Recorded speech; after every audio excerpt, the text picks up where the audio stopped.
안녕하십니까. 2020 글로벌 코리아 박람회의 포용적 다자주의 이니셔티브 추진 및 전략 컨퍼런스를 시작하도록 하겠습니다. 오늘 사회를 맡은 KDI 국제정책대학원 홍보팀장 하호정입니다. 반갑습니다. 오늘 약 2시간가량 진행될 본 컨퍼런스는 국제협력과 연대를 위한 대한민국의 역할과 위상을 모색하는 시간으로 주요 관계기관 전문가분들을 모시고 말씀을 듣고 함께 토론하는 시간을 가질 예정입니다. 본격적인 발표와 토론에 앞서 KDI 국제정책대학원 유종일 원장님의 개회 말씀을 듣도록 하겠습니다. 큰 박수로 맞이해 주시기 바랍니다.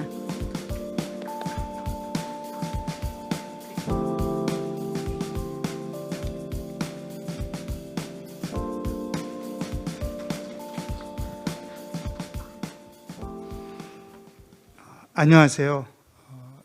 2020 글로벌 코리아 박람회라고 하는 큰 아주 매우 뜻깊은 행사가 열리고 있는데 그 중에서도 이번 포용적 다자주의 이니셔티브 추진 및 전략에 관한 이 세션은 어떻게 보면 이 전체 행사의 가치와 지향을 담은 가장 좀 핵심적인 행사가 아닌가 생각을 합니다. 이 엄청난 자리를 마련해 주신 송경룡 경제인문사회연구회 이사장님과 또 많은 분들이, 많은 기관들이 함께 참여해서 했고 또 많은 실무진들이 고생을 해서 만든 자리인 줄 잘 알고 있습니다. 감사드리고요. 또 현업에 많이 바쁘실 텐데 함상욱 외교부 다자외교 조정관님도 와주셨고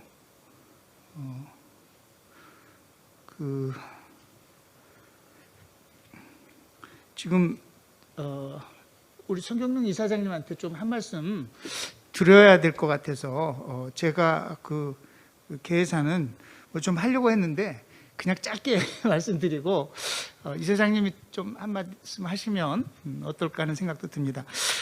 제가 오늘 좀 드리고 싶은 말씀은 저는 이제 요즘 우리 역사가 세계사가 한 100년 전의 모습을 좀 어떤 면에서는 되풀이하고 있는 것 같다 그런 생각이 듭니다.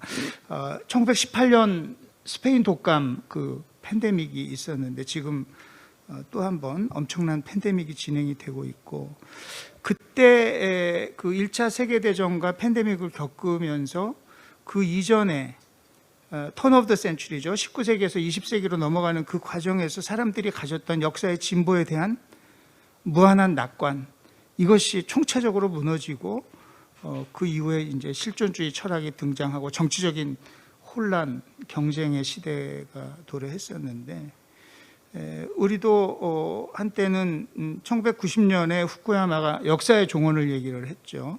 그리고 국경 없는 세상이 온다 그러고 이렇게 그 자유주의의 승리, 자유시장 경제, 자유민주주의, 또 자유주의 국제질서 이런 것으로 세상이 잘 정리되고 발전돼 나갈 것이라는 그런 믿음이 불과 얼마 전까지만 해도 세상의 주류 생각이었는데 지금 와서 보니까 이것이 다 무너져 내리고 있는 이런 상황이 아닌가. 그래서 제가 짧은 생각이지만은 이 프랑스 혁명 이래로 서구를 중심으로 해서 진행되어 왔던 그 근대화, 역사의 진보, 그 리버럴리즘이죠. 그것이 뭔가 한계에 부딪힌 것 아닌가. 여기서 한 걸음 나아가기 위해서는 이 자유주의를 이게 폐기하거나 뭐 버려야 될 그런 것은 아닌 것 같고 이거 업그레이드를 시켜야 되겠는데 어떻게 업그레이드를 시켜야 될 것인가 이런 고민을 제가 조금 하고 있습니다. 그래서 한편으로는 그 진짜 그 자유, 법 앞에 평등, 정치적 자유 이런 것들의 의미를 살리기 위해서는 역시 지나친 불평등이 있으면은 그런 것들은 빛 좋은 개살구가 되고 만다 해서 그런 부분, 그리고 이 말로는 인권의 존중이고 다양성의 존중이지만은 이제는 정말로 서로 다른 가치와 다른 정체성에 대해서 존중하고 인정하고 하는 그런 다양성에 대한 존중, 이런 것들이 훨씬 더 필요한 거 아닌가, 이런 생각을 제가 하고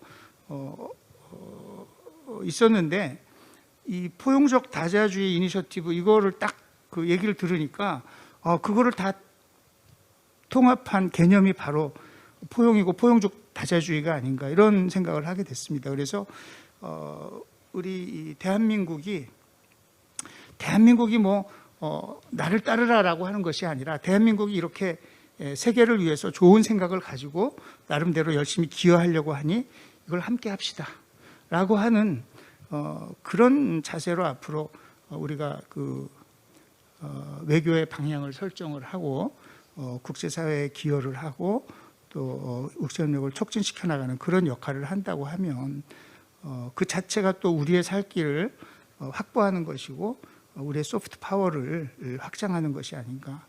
제가 뭐 전문가도 아니고 잘 모릅니다만은 이런 생각을 요즘 좀 했었는데, 마침 또 이런 그 좋은 자리를 마련하고 함께 하게 돼서 정말 기쁘게 생각하고, 오늘 좋은 또 발제해 주시고 토론해 주실 여러분들께도 깊은 감사의 말씀을 드립니다. 고맙습니다. 조윤 원장님 감사합니다. 그럼 예고돼 있지 않았었지만 오늘 이 컨퍼런스의 의미를 되새겨 주실 성경윤 경제인문사회연구회 이사장님을 앞으로 모시도록 하겠습니다. 큰 박수로 맞아주시기 바랍니다.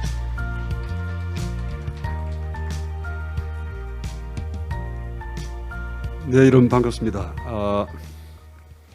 이번 우리가 3일 동안 2020 글로벌 코리아 박람회라는 행사를 진행하고 있습니다. 아마 그 여러 행사들 중에 저는 아마 제일 중요한 행사가 오늘 이 시간 이 행사 아닌가 생각합니다.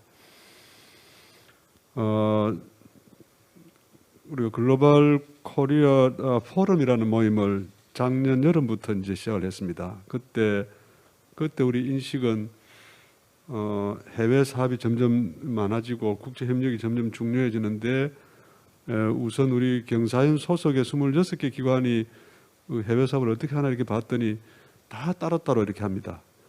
제가 이런 그 공동의 토론과 또 어떤 그 대안 모색이 필요하다라고 생각한 최초의 계기는 우리 경사연 소속의 세 기관이 베이징에 그 사무소를 운영을 하는데, 산업연구원이라는 데도 있고 대외경제연구원도 있고 또 농촌경제연구원도 있고 있는데, 제가 물었습니다. 세 기관이 베이징에서 같이 식사도 좀 하십니까? 현지에서 업무에 대해서 정보를 교환하고 또 협의도 하십니까? 라고 물었더니 그렇게 하지 않는다고 합니다.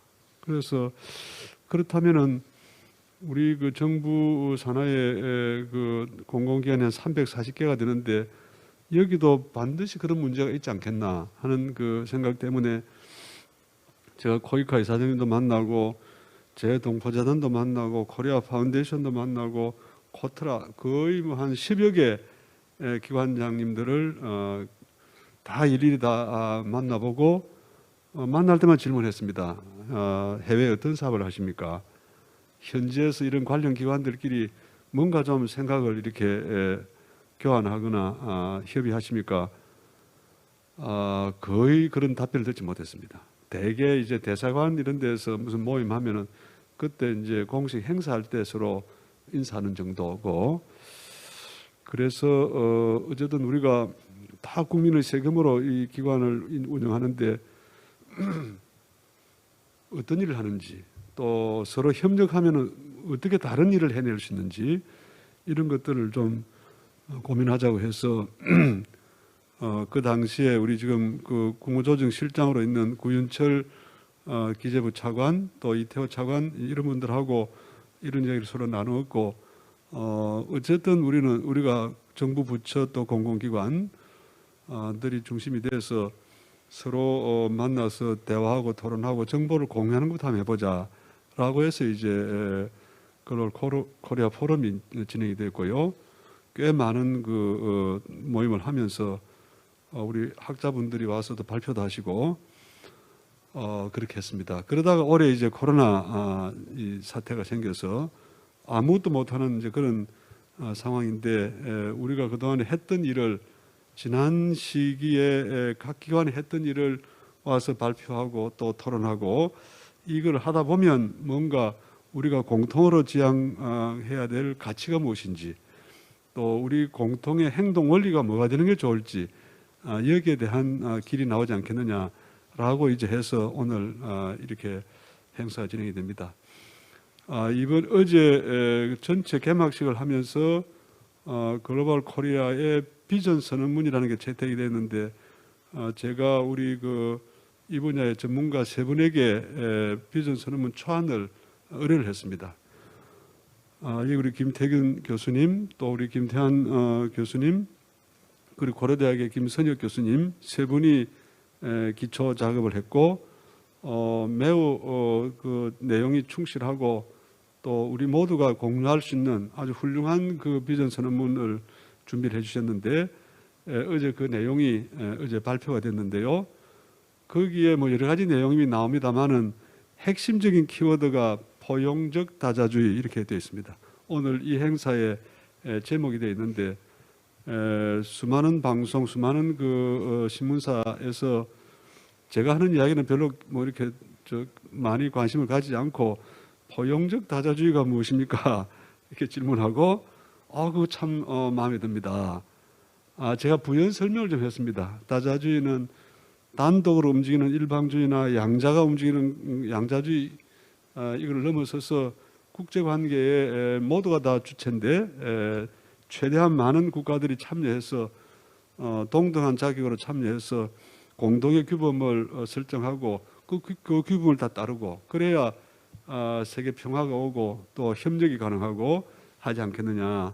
그런데 지금 강대국들부터 이 다자주의를 거추장스럽게 생각하고 이탈하고 같이 협약한 내용에 대해서도 이탈하겠다 하고 단독으로 움직였다 하고 이게 세계의 어떤 불안정을 가져오는 매우 중요한 문제이기 때문에 우리라도 나서서 이 다자주의를 옹호해야 되고 개방주의를 옹호해야 되고 그런데 그 원리가 포용적이어야죠. 힘이 세거나 약하거나 그 나라가 부유하거나 가난하거나에 관계없이 동등하게 최대한 많은 나라들이 참여하고 의견을 내고 거기서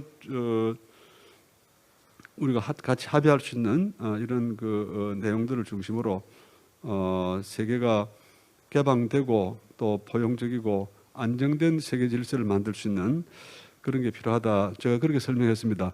이 설명이 잘 됐는지는 오늘 여기 다 저자들이 다 계시기 때문에 왜 그런 원리가 필요하고 우리가 단순히 무슨 강대국이 뭐 룰을 만들어 놓으면 수동적으로 따라가는 존재가 아니고 강대국들이 이 역할을 못하기 때문에 이런 그 포용적 다자주의 혹은 이제 포용국가 이런 그 가치를 추구하는 나라들이 뭔가 서로 연합하고 또 의견을 교환하고 해서 세계의 어떤 질서를 만드는데 우리가 구성적으로 참여하고 의견을 내고 새로운 질서 형성에 저는 그런 역할을 해야 된다 이렇게 생각합니다.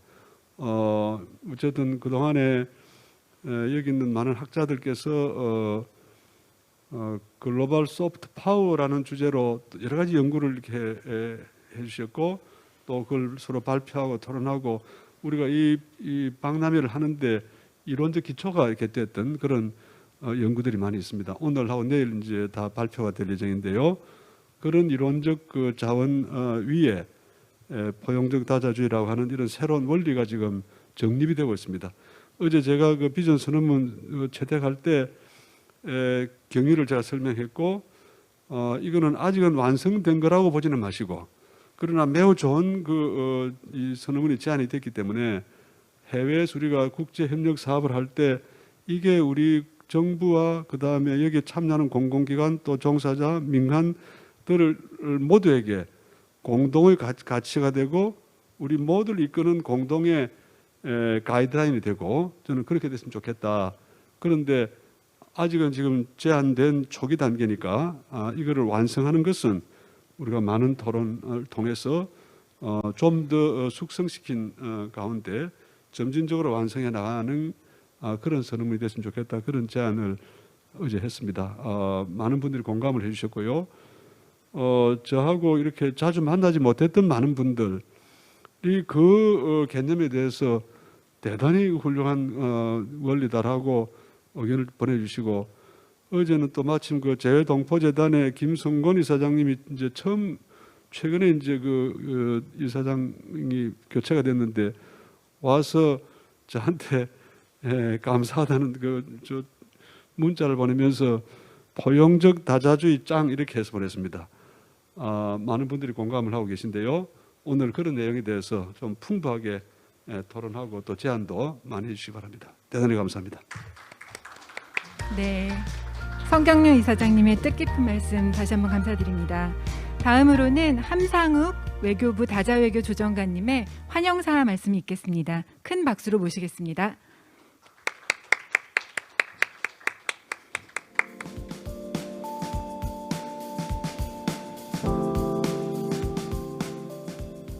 네, 안녕하십니까. 함상욱 외교부 다자외교 조정관입니다. 코로나19 대응 과정에서 국제사회의 연대와 협력 가능성, 필요성이 높아지고 있는 가운데 오늘 시의적절하게 포용적 다자주의를 주제로 논의의 장을 마련해 주신 성경룡 경제인문사회연구회 이사장님과 유종일 KDI 국제정책대학원 원장님께 먼저 감사의 말씀을 드립니다. 코로나 발생 이전부터 강대국 간 전략적 경쟁의 심화와 각국의 일방주의와 보호주의 추세의 확산 등으로 인해서 전후 국제 질서를 지탱해온 다자주의가 퇴조하고 있다는 우려가 많이 있었습니다. 이에 더해서 지난 1년간 코로나 팬데믹 상황은 현 국제협력 체제의 한계를 극적으로 노출했다고 생각합니다. 국경을 넘나드는 코로나 바이러스 앞에서 많은 국가들이 국경을 봉쇄하고 각자 도생의 보호 조치를 취하면서 글로벌 공급망과 인적 이동까지 극적으로 위축시켰습니다. 전 인류가 수십 년간 쌓아온 협력의 토대가 순식간에 무너져 내리는 것 같았습니다. 하지만 아이러니하게도 코로나의 확산은 보다 포용적이고 실질적인 국제협력과 연대의 필요성을 다시 깨닫게 하는 계기가 되고 있습니다. 코로나뿐만 아니라 기후변화 대응, 지속가능 발전 이행, 개방적 경제 질서 회복과 같은 전 지구적인 과제는 어떤 국가도 혼자 해결할 수 없고 이웃에 대한 배려와 상호 협력을 필요로 하고 있습니다. 아울러 강대국 중심의 리더십이 악화되고 글로벌 과제에 대한 국제 기구들의 대응이 한계를 보이고 있기 때문에 팬데믹에 성공적으로 대처해온 우리와 같은 중견국들의 역할에 대한 기대가 더욱 커지고 있다고 생각합니다. 유엔과 WTO를 중심으로 한 다자주의 국제 질서를 바탕으로 성장해왔고 또 개방적이고 민주적인 코로나 대응으로 전 세계의 본보기가 되고 있는 우리나라는 바로 그러한 기대를 한몸에 받고 있는 국가 중에 하나라고 생각합니다. 우리 정부는 이러한 국제사회의 기대에 부응하기 위해서 포용성이 강화된 국제협력을 적극 추진해오고 있습니다. 코로나 극복을 위한 국제사회 공조 강화를 위해서 세계 백신 공급 메커니즘 코백스 퍼실리티에 적극적으로 참여하고 있고 개도국에 대한 백신 지원을 위해서 1,000만 불을 기여할 예정입니다. 인도적 지원과 보건 역량 시스템 강화, 중장기 경제 사회적 영향 대응에 중점을 둔 다 함께 안전한 세상을 위한 개발 협력 구상, 즉 ODA 코리아 빌딩 트러스트 이니셔티브도 추진하고 있습니다. 특히 아세안, 우즈베키스탄, 콜롬비아 등과 같은 중점 협력국들을 대상으로 한 포괄적 긴급 지원 프로그램도 시행하고 있습니다. 다자협력 차원에서는 우리가 주도하여 UN, WHO, 유네스코 차원에서 우호그룹을 출범시켜서 활발히 활동하고 있고 국제 경제 회복을 위한 글로벌 공급망 유지와 기업인 등 필수 인력의 이동을 확보해 줄 필요성에 대해서 목소리를 내고 있습니다. 코로나 이외의 다른 글로벌 이슈에 대한 국제 협력 또한 느슨해져서는 안 되는 부분입니다. 우리 정부는 내년 5월에 P4G 정상회의를 개최해서 기후변화 대응 협력을 선도하고 선진국과 개도국을 잇는 가교 역할을 해나갈 계획입니다. 내년은 남북 유엔 가입 30주년이 되는 해입니다. 내년에는 우리가 주최하는 또 다른 국제 행사인 유엔 평화유지 장관회의가 개최될 예정인데 평화유지 활동에 대한 최고위급 국제회의로 국제사회의 평화유지 활동에 대한 참여 확대를 견인할 것으로 기대하고 있습니다. 아울러 우리 정부는 미래 국가발전 전략으로 혁신기술과 사람 중심의 가치를 접목해서 모두가 풍요로운 성장을 영위하는 포용사회를 이루고자 한국판 뉴딜 정책을 적극 추진하고 있습니다. 이제 국제협력에 있어서도 더욱 포용적인 다자주의와 국제협력 실현에 기여해 나갈 중장기적 방안을 모색해야 할 시점이라고 생각합니다. 강대국 간의 대립과 일방주의 등으로 인해서 다자주의의 위기는 국제협력을 위축시킬 수 있지만 우리와 같은 중견국들에게는 한층 진화된 방식의 국제협력을 지향해 나갈 수 있는 공간을 제공하고 있다고 생각합니다. 새로운 국제협력 지형 형성에 있어서 우리는 특히 세 가지 측면에서 기여를 해 나갈 수 있을 것으로 생각하고 있습니다. 첫째로 인류 공동 과제에 대응하는 글로벌 거버넌스 강화입니다. WHO와 국제보건규칙 IHR로 대표되는 보건 거버넌스 개선 논의에 우리는 이미 우호그룹 등을 통해서 적극적으로 참여하고 있습니다. 규범 기반 국제 질서를 토대로 성장해온 우리는 향후 국내외 경제 회복과 지속 가능 발전 등에 있어서 포용적 가치를 추구하는 연대와 협력에 기여할 수 있을 것입니다. 둘째로 중층적인 국제 협력 체제의 구축입니다. 팬데믹을 계기로 소수 강대국들이 주도하는 국제 협력보다는 여러 소다자 또는 중견국들 간 협력들이 활성화되고 있고 믹타와 같은 소다자 협의체를 선도해온 우리의 경험을 기반으로 실질적인 협력을 위한 다양한 차원의 연대 형성에 기여할 수 있을 것입니다. 마지막으로 신안보 이슈 논의의 활성화입니다. 초국경적인 전염병으로 인한 위기를 겪으면서 질병, 환경, 재난, 사이버 안보 등과 같은 새로운 안보 위협에 대한 국제 협력의 필요성이 더욱 부각되고 있습니다. 지정학적 이슈와 강대국 간 대립이 집중되는 전통 안보 이슈에 비해서 기술력과 전문성을 필요로 하는 신안보 사안에 대한 논의에 있어서 한국과 같은 중견 국가들의 기여가 중요할 것으로 생각하고 있습니다. 코로나 백신 개발 소식들이 잇따라 전해지면서 포스트 코로나 시대를 맞이하기 위한 국제사회의 논의도 더욱 활성화되고 있습니다. 오늘 여기 계신 전문가들의 고견과 토론을 통해서 우리의 경험과 강점을 바탕으로 더욱 포용적인 다자주의를 실현해 나가기 위한 다양한 방안들이 심도 있게 논의되기를 기대합니다. 감사합니다. 네, 함상욱 조장관님의 환영 말씀 감사합니다. 그럼 지금부터 본격적으로 세션을 시작하도록 하겠습니다. 회의를 진행해 주실 좌장 KDI 국제정책대학원 유종일 원장님과 발제자 토론자분들은 모두 앞으로 모시도록 하겠습니다. 큰 박수로 맞아주시기 바랍니다.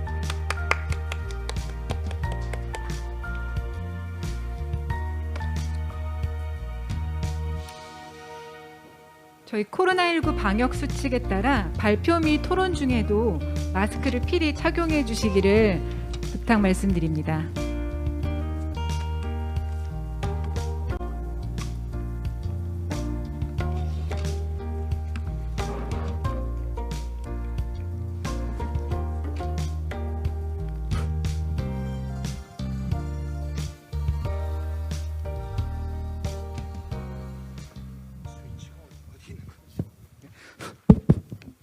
들어온 건가요? 잘 들리시죠? 안녕하세요.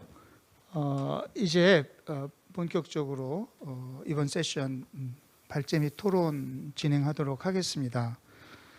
저는 좌장 맡은 유종일이고요.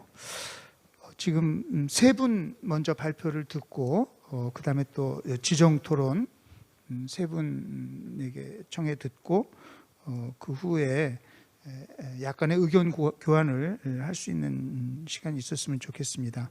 그래서 발표자들께 한 15분 정도로 발표를 해 주십사 하고 제가 먼저 부탁을 드리겠습니다. 첫 번째 발표는 좀 전에 성경윤 이사장님 인사 말씀에서도 나왔습니다마는 포용적 다자주의라고 하는 내용을 중심으로 그 비전 선언문을 준비해 주시는데 그 일각을 담당하셨던 국립외교원의 김태환 교수님께서 글로벌 소프트 파워와 중경국 외교 전략이라는 주제로 발표해 주시겠습니다. 박수로 청해 듣겠습니다.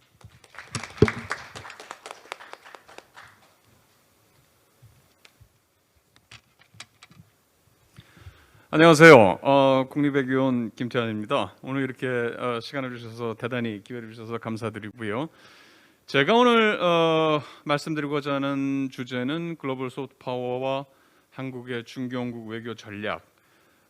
크게 저는 세 가지 큰 소주제죠. 세 가지 포인트를 좀 말씀을 드리고 싶은데요.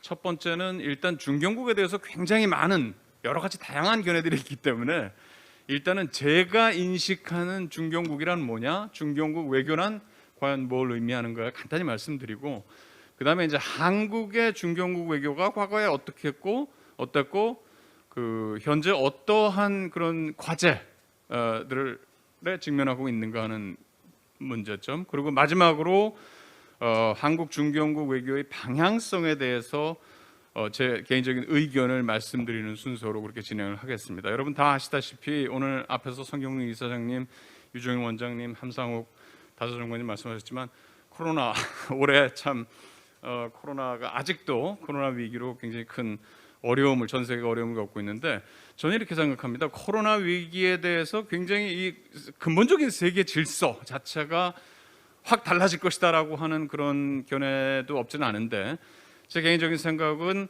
코로나 위기가 이제까지 인류가 최근에 특히 21세기 들어와서 당면해왔던 그런 도전적인 요소들을 더욱더 가속화시키고 있다라고 하는, 아직까지는 가속화, accelerate 시키고 있다라는 그런 생각을 갖고 있고요. 그 위기에는 여러 가지가 있지만 그 중에서도 특히 제가 좀 주목을 요하는 부분은 두 가지입니다. 하나는 소위 이게 어느 때보다도 국제 협력이 가장 필요한 시점에 이 국제 협력이 실종돼 있다는 거죠. 왜 그러냐? 여러 가지 이유가 있지만 그 중에 굉장히 중요한 요인 중에 하나가 강대국들, 특히 미중 경쟁에 따라서 이 글로벌 리더십이 실종돼 있는 상태에 있다라는 거고, 그리고 두 번째로는 거기에 따라서 이 다자주의가 위기에 처해가고 있다라는 그런 상황에 저한테는 굉장히 중요하게 다가오고 있고요. 제가 갖고 있는 문제 의식은 그렇다라고 하면 이러한 강대국 경쟁, 리더십 실종, 그리고 다자주의 위기 상황에서 과연 한국과 같은 중경국들이 해야 되는 구체적인 역할은 무엇인가라는 굉장히 쉽지 않은 그런 문제를 갖고 있습니다. 제가 좀 강조를 드리고 싶은 것이, 사실 코로나 이전부터 저는 사실 이 국제정치 분야에서는 전 세계적으로 가치의 진형화, 소위 value blockation이 상당 부분 진행이 되어 왔다. 제가 말하는 가치의 진형화라는 것은 한쪽에는 미국이나 이 서유럽이나 또는 민주주의 국가들에서 자유주의 가치의 진영이 하나가 있고, 또 하나는 대항자유주의 또는 반자유주의 진영, 여기에는 이제 중국, 러시아 이런 국가들이 포함이 되겠지만은, 이게 과거의 냉전 시대의 그 이념적인 대립하고 다른 점은 반자유적인 요소들이 심지어는 자유진영 내부의 핵심적인 국가들 내에서도 극단적인 우파 민족주의, 포퓰리즘, 인민주의 형태로 반자유주의적인 그런 요소들이 굉장히 다 아시다시피 발흥을 해왔다. 그렇기 때문에 이제 과거의 냉전 시대 때 진영화하고는 상당히 다른 형태의 가치의 진영화가 이루어지고 있고, 코로나가 사실은 이러한 가치의 진영화, 그리고 나아가서는 전체적인 세계 질서의 양극화, 그리고 저는 바이든 행정부 들어와서 사실은 이런 양극화나 가치의 진영화가 더 심해질 거라고 생각을 합니다. 특히 바이든 신행정부가 미국이 전통적으로 내세웠던 소위 핵심 가치들, 즉 자유주의, 민주주의 하는 핵심 가치들을 전면에 내세우고 있기 때문에 이런 가치의 진영화, 그다음에 그 양극화가 더욱더 심해질 것 같은데, 자, 그렇다라고 하면 이런 때에 과연 한국과 같은 중견국의 역할이 무엇인가 하는 그런 문제를 갖고 있고요. 저는 기본적으로 중견국 또는 중견국 외교, 중견국이라는 것을 자기의 스스로 인식하고 있는 특정 국가의 지위 정체성이라고 생각을 합니다.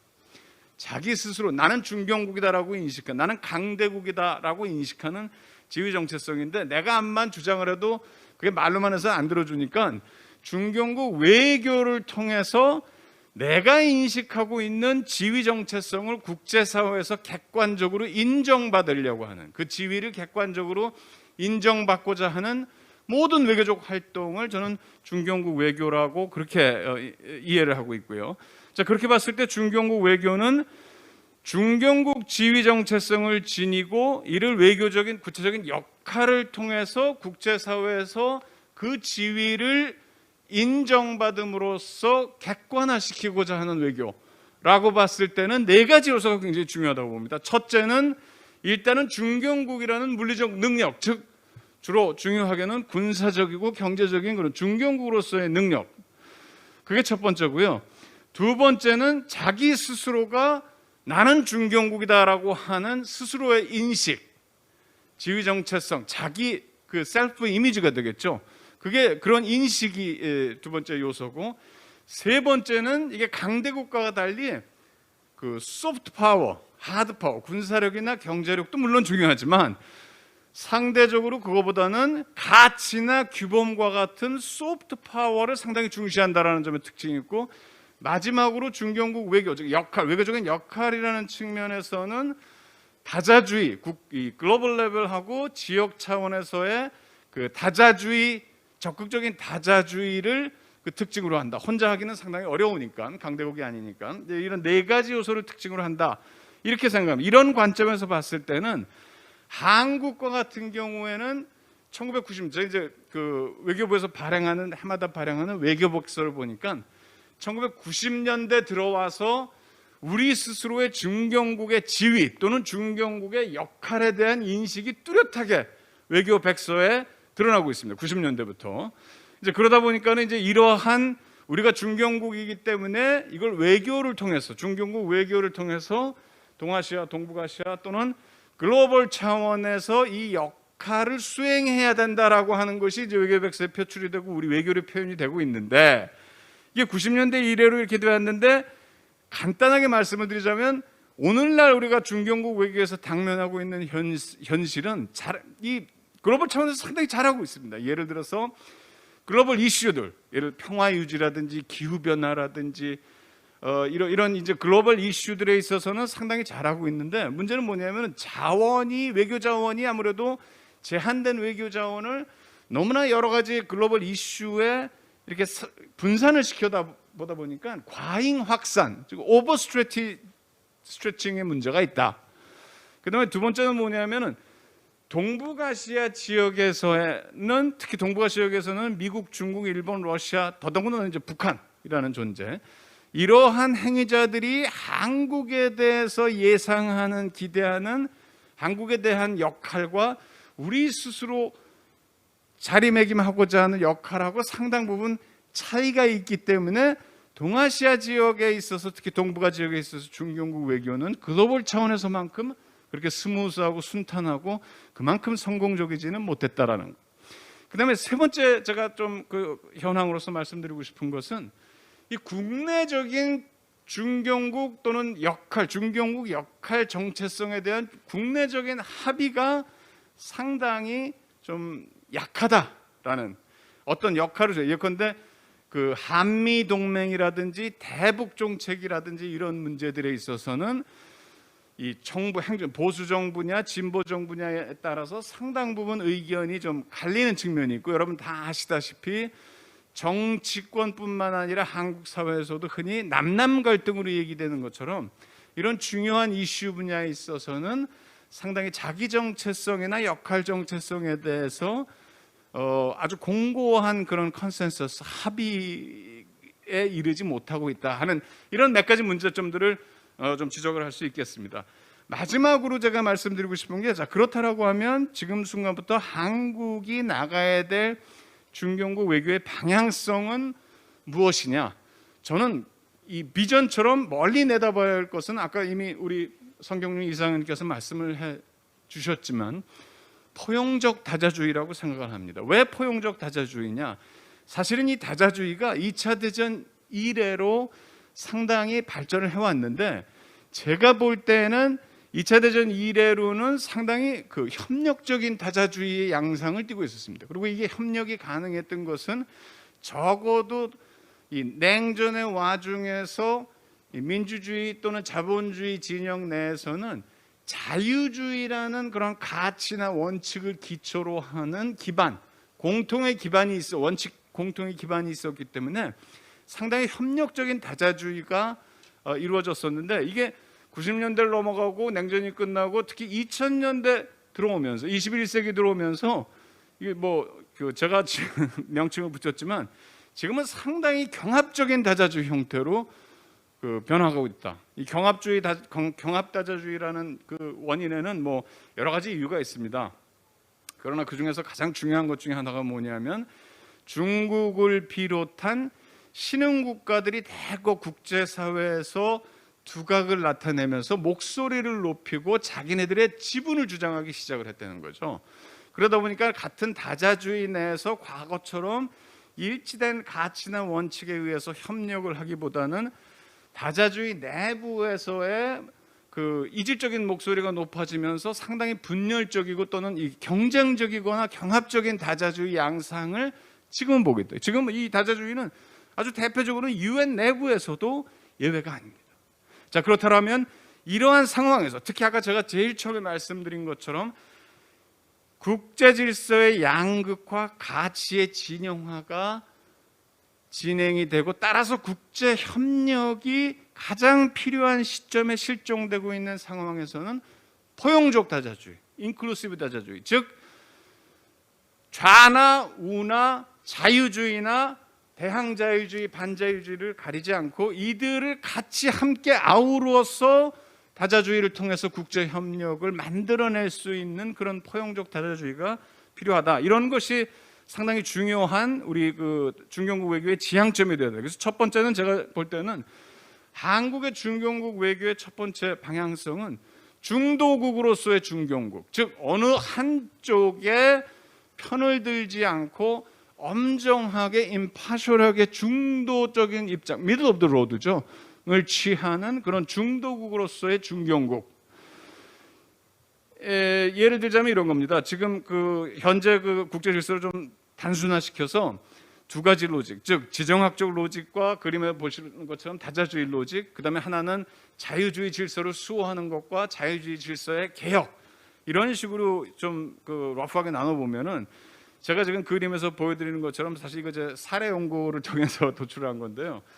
이 호주나 일본 같은 경우에는 일분면에 속해 있고, 독일, EU, 캐나다 이런 국가들은 그 자유주의 질서를 수호하지만 그러나 다자주의적 방식을 선호하는 그런 국가다. 그다음에 이제 터키 같은 국가들은 같은 중경국이라 할지라도 지역 세력의 야심이 있어서 굉장히 지정학적 로직을 중시하면서 그 자유주의 국제 질서에 오히려 어긋나는 그런 반하는 그런 그 사례가 되었고요. 그래서 제가 주목하는 것은 이 그림에서 보는 4번면, 즉 이 강대국 경쟁의 틈새에서 선택의 기로에 있는 여러 like situation, 유사 상황에 처해 있는 그런 국가들, 이런 국가들의 한국이 그 속해 있는 게 아닌가라는 생각을 하고, 그렇기 때문에 사실 중도적인 입장을 취하는 게 상당히 중요하고, 두 번째는 뭐냐면 그러기 위해서는 중도적인 가치나 규범 원칙이 상당히 중요하다. 따라서 자유주의도 아니고 반자유주의도 아니고 상당히 중도적인 가치, 중간적인 가치, 예를 들어서 요한 갈퉁이 얘기하는 적극적인 평화라든지 또는 보건 불평등을 포함하는 인간 안보의 개념 같은 것들, 이런 것들은 상당히 이거는 뭐 좌우가 따로 있을 수 없는 가치들이니까요. 세 번째는 뭐냐면은 이러한 중도적 가치 규범에 입각해서 새로운 이슈, 좀 더 구체적, 이게 외교적 역할로 변하기 위해서는 굉장히 구체적인 이슈, 정책 분야, 이게 필요합니다. 어젠다가 필요합니다. 이런 어젠다 개발이 상당히 중요하다. 그 다음에 따라서 거기에 따라서 이걸 그 개발에 그칠 것이 아니라 실질적으로 외교적으로 실천하는 역할이 중요하고, 마지막으로는 이런 가치 규범을 널리 이렇게 알릴 수 있는 공공 외교가 상당히 중요하다라는 건데요. 이 중에서 역할 부분은 또 한 단계만 더 들어가면 첫 번째로 제가 좀 강조하고 싶은 부분이 이런 중도적인 가치 규범이 결국은 지금 가치의 진영화에서 소위 가치의 완충 역할을 할 수 있다는 거죠. 중간에서 자유주의와 반자유주의의 충돌을 막아주는 완충 역할. 그다음에 두 번째는 뭐냐면 이런 중도적 가치를 기초로 해서 굉장히 포용적인 연대를 구축하는데, 이거는 국가 행위자들뿐만이 아니라 비국가 행위자들도 포함을 해야 된다. 세 번째 말씀드리고 싶은 것은 우리가 통상 소프트 파워라 그러면은 미국이면 미국, 한국이면 한국, 개별 국가들이 갖고 있는 속성의 차원에서 생각을 했는데, 이제는 집단적 소프트, 컬렉티브 소프트 파워, 이렇게 국가 연대를 구성해서 여러 국가들이나 또는 비국가 행위자들이 뜻을 같이 한 국가들이 모였을 때 비로소 생성되는 집단적인 힘, 그러한 집단적인 소프트 파워를 우리가 생각을 해야 되고, 네 번째로는 바로 그러한 국가 연대들이 강대국들의 힘의 경쟁이라든지 또는 어느 특정 강대국의 영향권 행사를 견제할 수 있는 이런 걸 갖다가 이제 소위 연성균형이라는 개념을 씁니다. 경성균형은 그야말로 군사력을 사용해서 주로 견제를 하는 거지만, 연성균형은 비군사적인 또 외교적인 방법을 통해서 견제를 하는 연성균형의 역할을 하고, 궁극적으로 이를 통해서 마지막으로 그런 지정학적 로직, 즉 힘의 정치에 대한 대항력으로 역할하는 것이 상당히 중요하다라는 것이 제 결론입니다. 한국 중개국 외교의 방향성이 아닐까 생각합니다. 이상으로 제 발표 마치겠습니다. 감사합니다. 네, 김태환 교수님 감사합니다. 두 번째 발표는 한국수출입은행 해외사업 개발팀장이신 김주홍 팀장님, 해외 투자사업 추진을 위한 금융지원 방안 및 사례에 관해서 발표를 해주시겠고요. 저 앞에 시계 참고해서 15분 발표 부탁드리겠습니다. 박수로 맞이하겠습니다.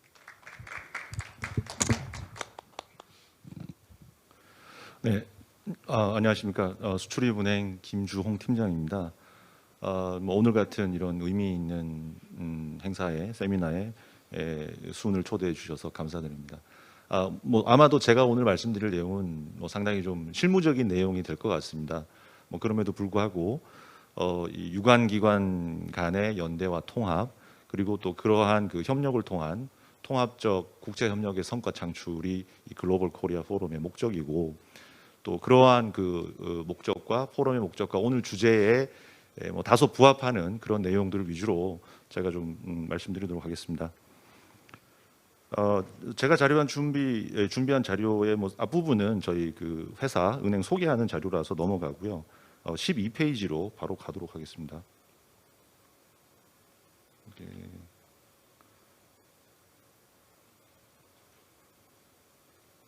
포인트가 넘어갔나요? 네.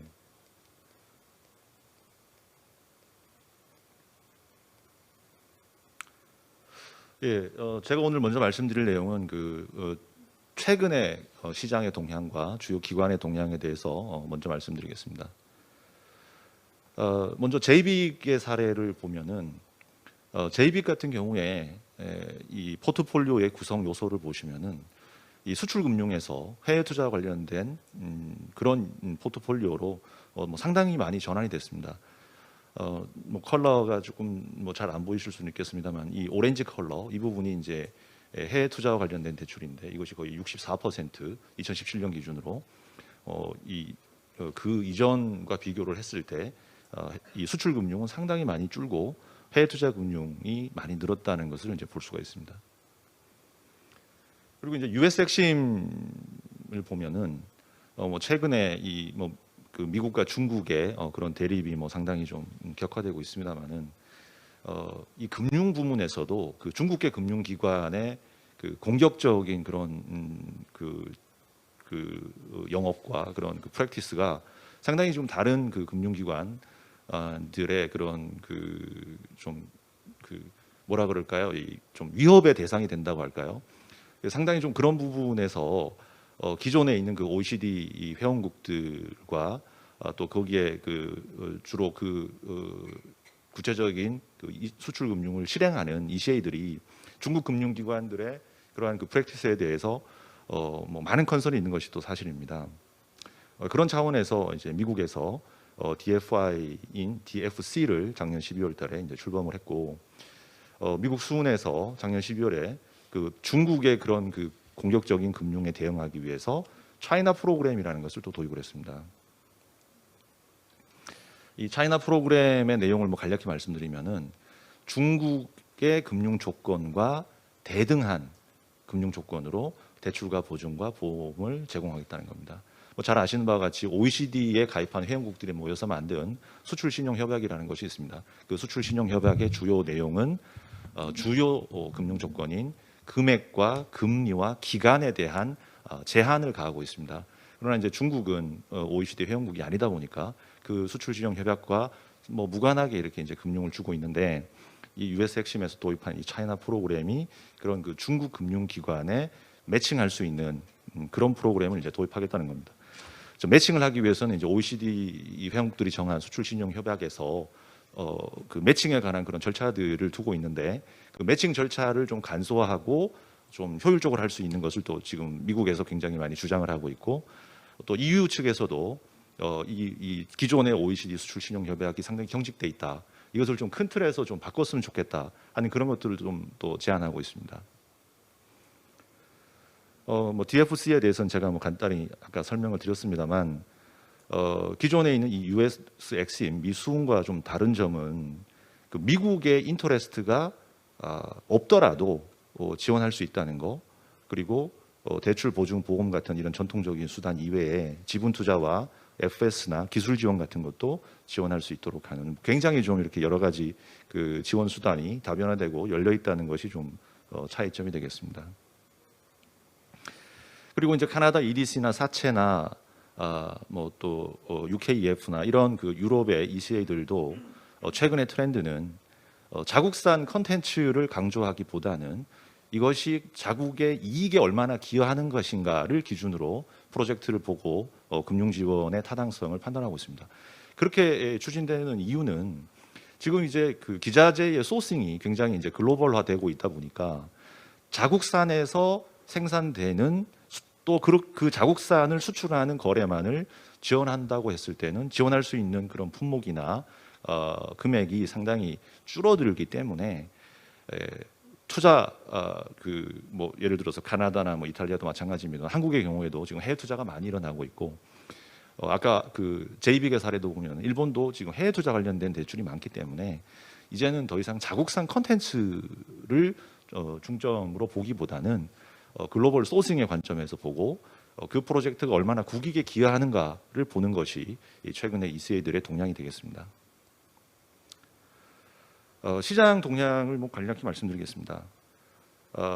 뭐 아마도 뭐 많은 연구기관에서도 뭐 추정을 하고 있습니다만 코로나 이후에는 각국의 대규모 인프라 발주가 전망되고 있습니다.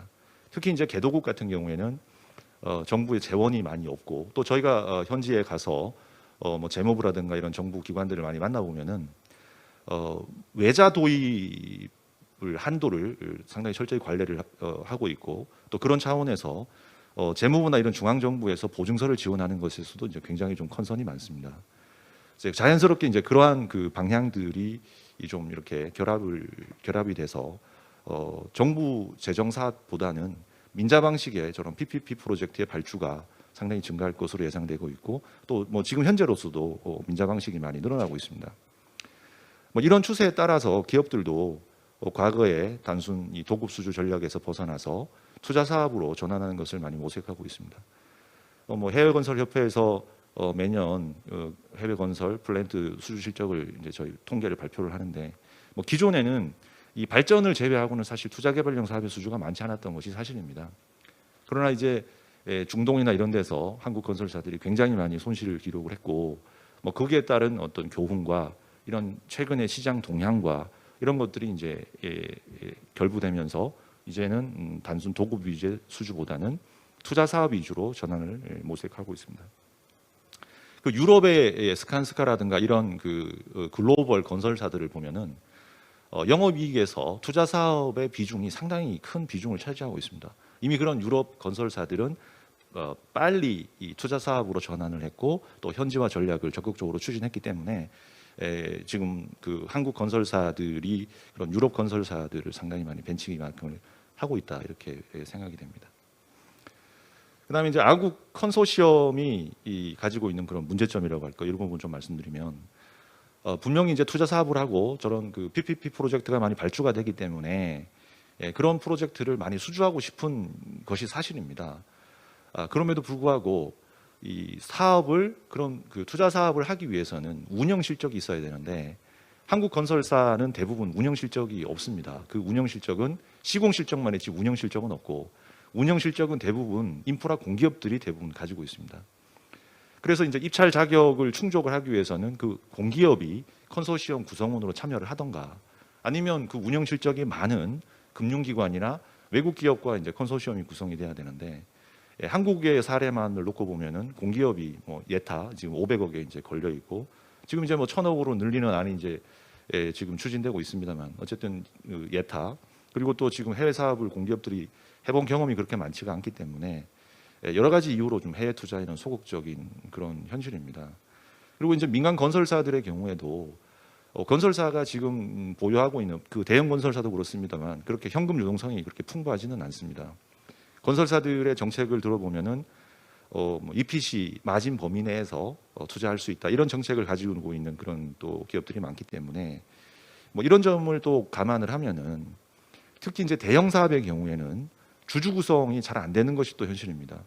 통상 이런 그 PPP 프로젝트를 추진을 하게 되면은 뭐 저희가 흔히 그 업계에서 하는 용어로 D 레이쇼라고 하는 것이 있는데 이제 차입금과 자본금의 비중이 통상 8대2 뭐 조금 이제 프로젝트에 따라서는 뭐 7대3이나 뭐 6대4까지도 가는 경우도 있습니다만 많지는 않지만 그렇게 했을 때 뭐 예를 들어서 10억 불짜리의 사업이다 그러면 자본금이 최소한 2천억 이상은 투입이 돼야 됩니다.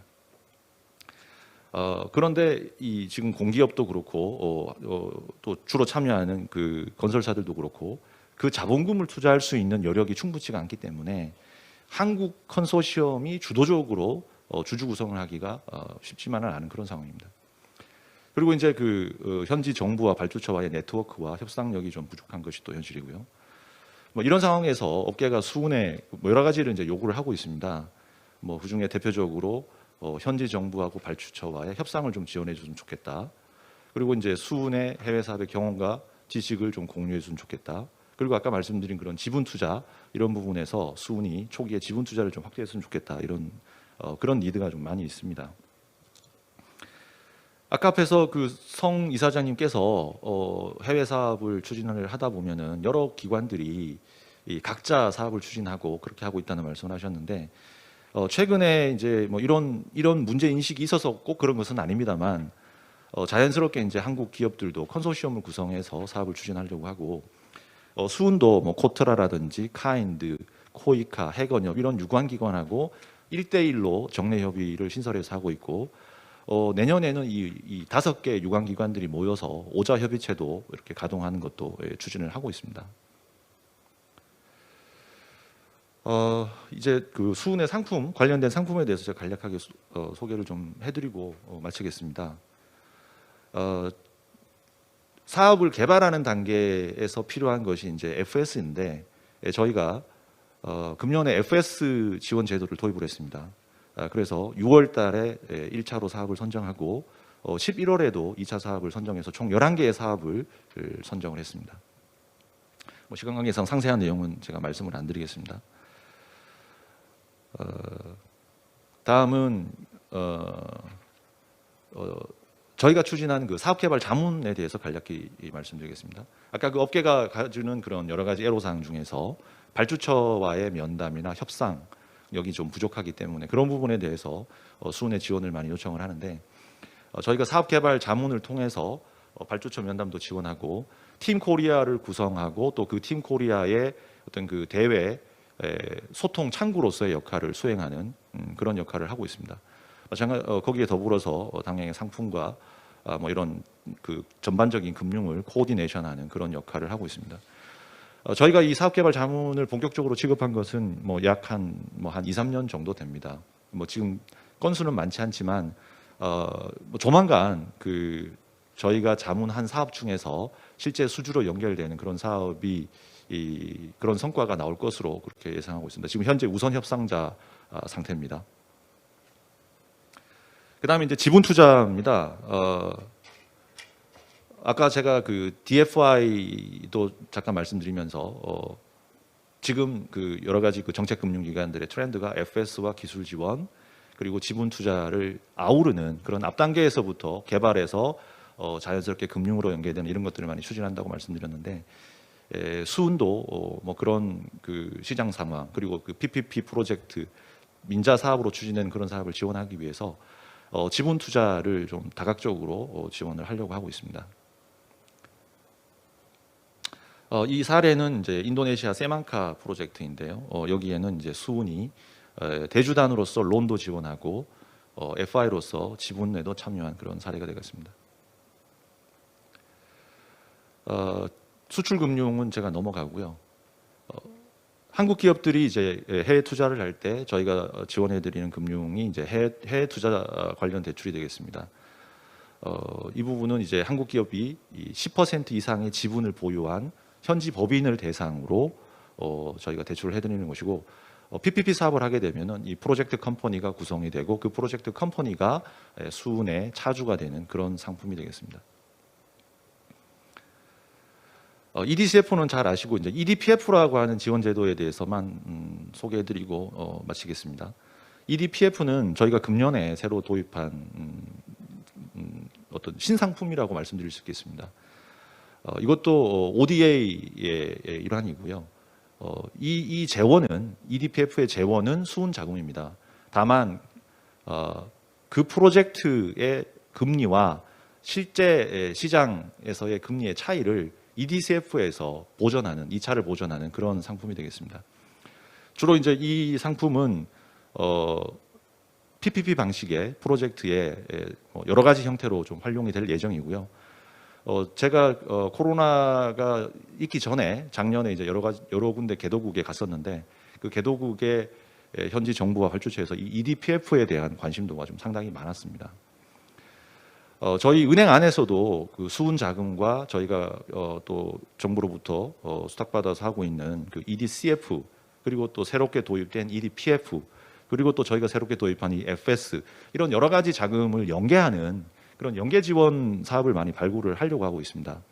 뭐 그게 뭐 쉽지만은 않습니다만 이것도 이제 저희가 그런 그 연계 사업을 많이 추진하면서 그런 여러 가지 금융 프로덕트가 연계되는 그런 사업들의 성과가 그것도 뭐 조만간 좀 가시화된 성과가 나올 것으로 그렇게 기대하고 있습니다. 시간이 다 됐기 때문에 여기까지 하고 마치겠습니다. 감사합니다.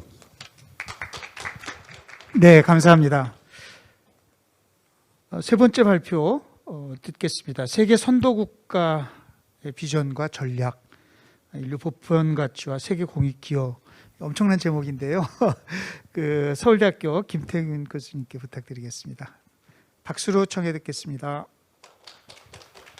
안녕하세요. 예, 소개받은 김태균이고요. 이 제목은 제가 지은 게 절대로 아니고요. 받은 주제입니다. 이 제목을 받고 저도 이걸 어떻게 소화를 해야 될까 굉장히 머리를 굴리다가 사실 아까 저희 이사장님이시죠, 성경 이사장님 말씀하셨듯이 비전 선포문을 여기 계신 존경하는 김태환 교수님이랑 저랑 또 김선혁 교수님이 만드셨는데, 그러니까 초안을 만들었습니다. 거기에 나왔던 내용이랑 많이 연결되기 때문에 그 부분을 많이 좀 활용을 하고요. 그리고 앞으로 이제 한국이 세계 선도 국가가 돼야 될지는 저는 약간 퀘스천 마크이지만, 선도를 할 수 있는 역량을 갖추기 위해서는 어떠한 노력들이 필요한가, 그리고 지금 그 밑바탕에 깔려 있는 배경은 무엇인가, 특히 국제 환경이 어떻게 변화하고 있고 한국은 어떻게 대처해야 되는가, 그런 부분을 좀 말씀드리려고 합니다. 특히 그 김태환 교수님이 이미 말씀하신 굉장히 구체적이고 그리고 굉장히 심도 있는 그 포용적 다자주의에 대한 정의와, 그리고 소프트 파워와, 그리고 이제 그 중경교 외교, 이런 것들 이미 다 소개가 됐기 때문에 그보다 조금 더 큰 얘기를 드릴 것 같아요. 그래서 소화가 되시지 않을 수도 있는데 그냥 들으시고요. 만약에 잘 모르시겠으면 질문해 주시면 저도 모르는 수준에서 대답해 드리겠습니다. 자, 그냥 넘어가겠습니다. 자, 첫 번째로 제가 좀 던지고 싶은 화두는 특수성하고 보편성을 이제 교집합을 찾아 나가야 된다는 얘기입니다. 지금까지는 이제 북한 문제 같은 경우에 특히 이제 특수성을 강조를 했죠. 우리는 같은 민족이고 민족주의, 그리고 우리가 퍼주기라는 여러 가지 비판도 있지만 그럼에도 불구하고 뭔가 지원을 할 수밖에, 대북 지원을 할 수밖에 없는 그런 그 일종의 비셔스 서클을 끊어 나갈 수 있는 그 방법 중에 하나가 보편성이라는 가치, 글로벌 가치를 계속 지속적으로 한반도로 끌어온다는 것이죠. 그러니까 북한에 대한 지원이 단순히 우리가 민족이기 때문에 주는, 같은 민족이기 때문에 주는 것이 아니라 보편적인 가치가 있고 거기에 대한 규범이 있고 거기에 대해서 우리는 다양한 어떤 그 프로그램 자체를 같이 만들어간다, 이런 식으로 교집합을 찾아가는 것이 굉장히 중요한 앞으로 우리 임무가 아닌가. 특히 그 보편적 글로벌 가치와 규범을 한반도에 적용할 때 뭐 다들 아시는 SDG 지속가능 발전 목표 2030년도까지 이제 모든 유엔 회원국이 이행을 해야 되는 것이고요. 또 하나 크게 지금 거론되는 하나의 담론이자 가치는 HDP 넥서스라는 게 있습니다. 아마 다 아실 것 같은데, 인도주의, 개발, 평화, 그러니까 Humanitarian Development Peace Nexus라고 해서, 이거는 소위 얘기하는 브레튼 우드 시스템, 그 월드뱅크를 위시한, 그리고 UN 시스템이 공이 지금 같이 한번 협력을 해가지고 2018년도 4월달에 이걸 크게 이제 선포를 합니다. 그래서 이 넥서스는 인도주의와 굉장히 그 다양한 세 가지 가치가 포함되어 있지만 요거에 대한 그 룰 메이킹을 하고 있기 때문에 조금 디테일한 얘기들은 나중에 시간 때 말씀드리고요. 자, 이런 것들 어떻게 적극적으로 소용할 것이냐. 그래서 국제사회에서 나오는 보편성과 북한이 당면한 어떤 굉장히 특수한 과제, 그리고 한국이 당면한 특수한 과제, 이 과제들이 서로 이제 교차하는 하나의 공간들이 만들어진다면 이 공간에 나와 있는 이런 이슈들을 어떻게 전략화할 것인가가 굉장히 중요한 우리의 화두이자 앞으로 할 일이 될 것이다라는 말씀을 처음 드리는 겁니다. 특히 코로나 팬데믹이 있기 때문에 이게 우리한테 크게 위기로 다가왔지만 또 하나의 기회로 우리가 만들어가고 있는 과정이 있다고 생각이 듭니다. 그래서 한반도의 보건안보, 그 한반도의 보건안보를 넘어서서 보편적인 가치, 아까 김태환 교수님 말씀하셨지만 일종의 보건 불평등이라든가, 그리고 여러 가지 이제 불평등 현상들을 보건에서 다른 어떤 이슈들로 넘어가는 이런 하나의 사이클까지도 저희가 고려해 볼 수 있다. 이거 조금 이따 다시 말씀드리겠습니다. 안 넘어가네요. 예. 그래서 그 보편성과 특수성에 대한 교집합을 찾아서 과연 무엇을 할 것이냐. 한반도로 계속 들어오는 어떤 그 이슈들이 아니라 한반도에서 나가는 이슈들을 만들어 가자는 겁니다. 그러니까 한반도에서 만들어진 평화라는 담론들이 한반도에서 국제사회로 넘어가는 것이죠. 그러기 위해서는 모든 협력이 가능한 국제 주체들을 한반도로 끌어 모아야 된다는 것입니다. 그래서 한반도의 평화라는 문제, 그 비핵화의 문제가 남북한의 문제가 아니라 이건 글로벌 어떤 평화의 문제다. 이런 식으로 뭔가 이슈를 메이킹하고 이슈를 변화해 나가는 그런 노력들이 필요하다는 것이고요. 이런 맥락에서 구체적으로 말씀드릴 수 있는 것은 한반도 SDG라는 것이 좀 주창이 되고 있어요. 무슨 얘기냐면 다시 말씀드리겠지만 SDG는 모든 유엔 회원국들이 약속한 2015년부터 2030년 15년 동안 이행에 대한 17개 목표이자 169개의 타겟이 있습니다. 근데 북한도 지금 유엔 회원국이기 때문에 굉장히 열심히 준비를 하고 있어요. 그래서 한국은 2016년도에 4년에 한 번씩 이행을 어떻게 할 건에 대한 보고서를 유엔에 제출을 해야 됩니다. 모든 유엔 회원국들은. 한국은 2016년도에 제출했고 이제 2019년이 사이클이 하나 끝났기 때문에 이제 다시 내야 됩니다. 북한은 그동안 못 냈습니다. 근데 유엔에 지금 레터를 보내서 내년도에는 꼭 SDG에 관련된 이행 보고서를 내겠다고 합니다. 그래서 한반도를 따로 이제 SDG에 대한 리포트를 내는 것이 아니라 서로 내고 그거를 통합하는 일종의 글로벌 규모에서 나온 얘기들을 한반도에 어떻게 입력을 하고 적용을 하고 그걸 SDG 보고서를 만들 수 있을까라는 이제 얘기들이 나오고 있고요. 그래서 저희 국공립대학에서 이거 지금 시작을 하고 있는데 그 유엔에도 가서 한번 물어봤습니다. 과연 이렇게 할 수 있을까? 근데 지금 SDG를 보고서를 내는 나라 중에 인접 국가들이 같이 만드는 경우가 꽤 나오고 있습니다. 그래서 이게 정말 불가능한 얘기는 아니고요. 물론 남북한 관계가 어떻게 되냐, 비핵화 문제가 어떻게 되냐가 굉장히 큰 변수가 될 텐데 아마 우리가 고려해 볼 수 있는 한반도발 평화론의 하나의 예시가 될 수 있다고 생각이 듭니다. 자, 또 하나 말씀드리고 싶은 거는 글로벌 팬데믹과 한국의 문명적 기여라고 제가 썼는데 굉장히 큰 그림을 말씀드리고자 하는 겁니다. 그러니까 코로나 팬데믹이 어떻게 보면 문명적인 어떤 변화, 그러니까 저 원장님도 원장님도 말씀하셨지만 후쿠야마가 이제 제 지도 교수님 한 분이셨는데 그분이 얘기하는 일종의 그 자유주의, 민주주의, 그래서 이제 역사에 정말 이러한 얘기들을 우리가 쭉 역사적으로 거쳐 보면 국제사회의 그 어떤 그 문명적이라는 기준이라는 것이 계속 바뀌어왔다는 것이죠. 뭐 그리스 시대 쭉 넘어와서 뭐 여러 가지 이제 문명적인 변화들이 뭐 유로피안 인터넷 소사이티, 뭐 식민화 과정, 그리고 산업화 이런 것들이 계속 넘어오면서 앞으로의 코로나 팬데믹 이후에는 어떤 문명적인 변화가 있을 것이냐, 그리고 문명적 변화에 대한 기준을 누가 만들 것이냐, 그리고 이것이 결국은 소프트 파워가 되든 어떤 파워가 되든 하나의 질서를 만들어 간다는 것이죠. 그게 자유국제 질서의 복원이 될 수도 있고 아니면 변화가 될 수도 있고 부활일 수도 있고 아니면 혁명이 될 수도 있습니다. 하지만 저희는 포용적 다자주의를 주장하자는 것이고 포용적 다자주의를 주장하기 위해서는 한국이 어떤 역할을 할 것인가, 이런 문명적인 전환점에 있어서 한국의 역할을 한번 고민해 보자는 겁니다. 그래서 한국이 할 수 있는 문명적 기여는 크게 두 가지인 것 같습니다. 그러니까 제 개인적인 소견입니다. 첫 번째는 글로벌 남반구라고 하는 것, 개도국들의 집합체죠. 글로벌 남반구를 대변할 수 있는 한국의 어떤 역량을 갖고 있다는 겁니다. 그게 국제개발 협력이 될 수도 있고 ODA가 될 수도 있습니다. 하지만 우리는 전쟁을 경험했고, 그리고 민주화를 경험했고, 그리고 경제 위기를 경험했습니다. 다양한 어떤 지금 집합체, 글로벌 남반구가 경험한 다양한 어떤 위기 상황들을 한국은 경험을 했고, 그걸 극복을 했다는 것이죠. 그래서 이러한 커넥터의 역할, 글로벌 남반구를 대표하자는 그런 얘기가 아니라 한번 연결시켜 볼 수 있는 그런 징검다리 역할을 할 수 있지 않을까. 글로벌 노스, 그러니까 글로벌 북반구죠. 북반구에서도 우리는 선진화 과정을 이미 경험을 했고 선진국의 반열에 올라갔는지는 모르겠지만 OECD 회원국이고요.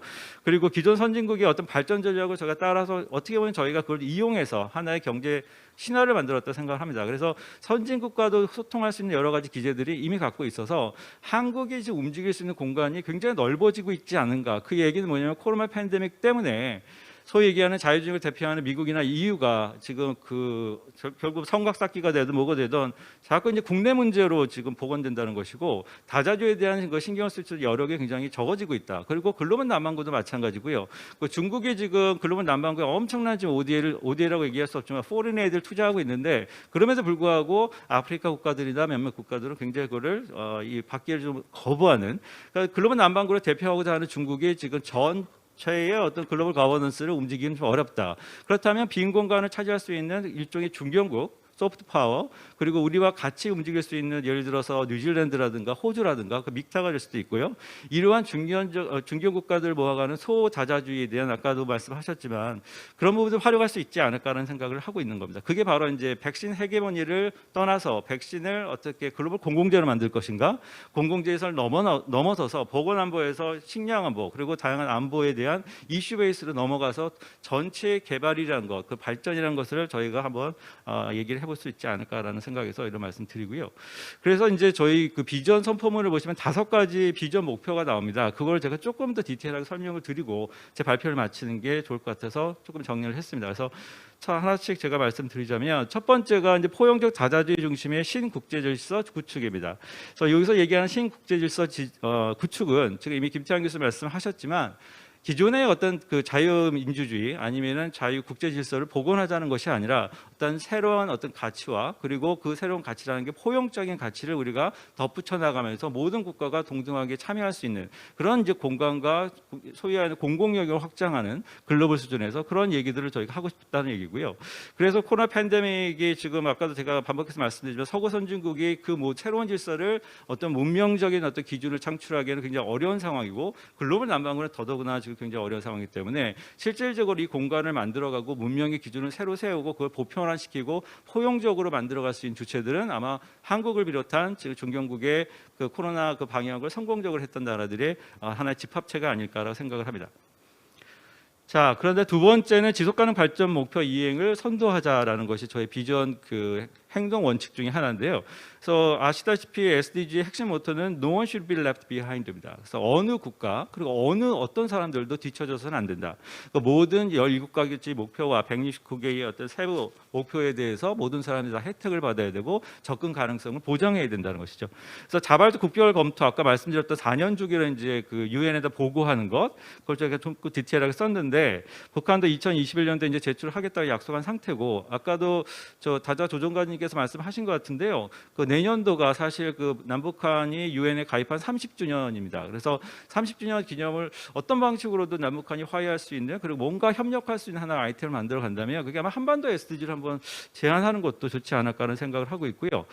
그래서 이걸 어떻게 할 것인가 구체적인 얘기들은 많이 지금 연구가 되어 있고 저도 하고 있는 것 중에 하나인데 하나만 제가 설명을 드리자면 클러스터 베이스로 간다는 겁니다. 하나하나마다 이슈를 클러스터로 만들어서 유엔이 보통 하는 인도적 개입에서 나오는 여러 가지 행태들인데 그 하나의 예를 제가 식량안보 북한과 어떻게 한국이 그리고 한반도에서 SDG로 활용해서 국제기구와 같이 갈 수 있는가에 대한 하나의 그 조직도입니다. 그래서 설명은 나중에 드리고요. 시간상 넘어가겠습니다. 자, 세 번째는 글로벌 공공재 확대를 위한 국제연대 강화입니다. 그래서 글로벌 공공재는 다들 아실 것 같고 공공재에 대한 정의는 아실 거라 생각이 들고요. 그래서 non-rival, non-exclusive가 가장 대표적인 하나의 기준치죠. 공공재를 define 하는데. 근데 이게 국제 수준은 넘어요. 이것도 90년대 후반부터 유엔에서 계속 학자들을 불러다가 만들어 놓은 일종의 담론이자 글로벌 공공재가 무엇인가에 대한 정의입니다. 그 오른쪽에 그 표가 사실 그거를 보여주고 있는데 그 non-rival에 대해서는 통제가 하지만 non-exclusive에서는 통제가 굉장히 어렵다는 거예요. 왜냐하면 글로벌 정부가 없고 그래서 글로벌 거버넌스 해봤자 국가 중심으로 움직일 수밖에 없기 때문에 포용적 다자주의가 아닌 이상은 이러한 개념들이 그러니까 글로벌 공공재에 대한 범위가 굉장히 확장되는 거죠. 무한대로 확장될 수 있기 때문에 통제 기제가 필요하다. 그렇지 않다면 글로벌 공공재를 누가 만들어나가고 창출하고 그거 누가 배분하고 누가 그걸 통제할 것인가에 대한 논의가 굉장히 어렵다는 겁니다. 그래서 우리는 더욱더 이제 국제연대 필요하다는 것이고요. 네 번째는 평화 중심의 글로벌 사회적 가치를 실현하자. 이게 네 번째 저희 행동 원칙인데 이거 평화에 관련된 최근에 계속 유행하고 있는 일종의 세계적인 담론입니다. 첫 번째가 아까 잠깐 말씀드렸던 HDB 넥서스라는 것이고 왼쪽에 그게 보여지는 일종의 트라이앵글 조직도입니다. 두 번째는 피스 컨디셔널리티라고 해서 유엔이 피스키핑 오퍼레이션 들어갔을 때 예를 들어서 분쟁이 끝났습니다. 평화 선언이 나왔습니다. 그렇다면 평화 복구, 경제 경과를 위해서 다양한 이제 원조도 들어오는데 그게 어떻게 보면 또 다른 이제 식민화 과정이라고 생각할 수 있습니다. 왜냐하면 받는 주체가 힘이 없고 그리고 조직이 안 돼 있고 그다음에 제도가 지금 준비가 안 돼 있기 때문에 이럴 경우에 유엔에서 원조 조건을 달아서 원조 조건의 하나는 평화라는 목표에 부합하지 않은 원조들은 받지 못하게 하는 겁니다.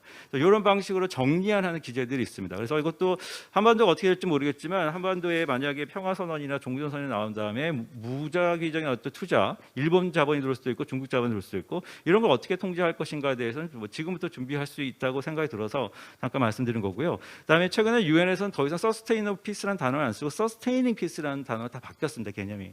그래서 Sustainable Peace라는 것은 앞으로의 목표고 지금 당장 뭔가 성취할 수 있는 그런 목표들이 아니기 때문에 피스라도 어떻게 서스테이너블하게 만들어가는 과정이 더 중요하다라는 개념들이 나오고 있고 그게 SDG 16권하고 직결된다는 건 다들 아실 것 같아서 넘어가겠습니다. 자, 마지막입니다. 그 상호 책무성 기반의 포용적 파트너십을 구축해야 된다. 파트너는 중요하죠.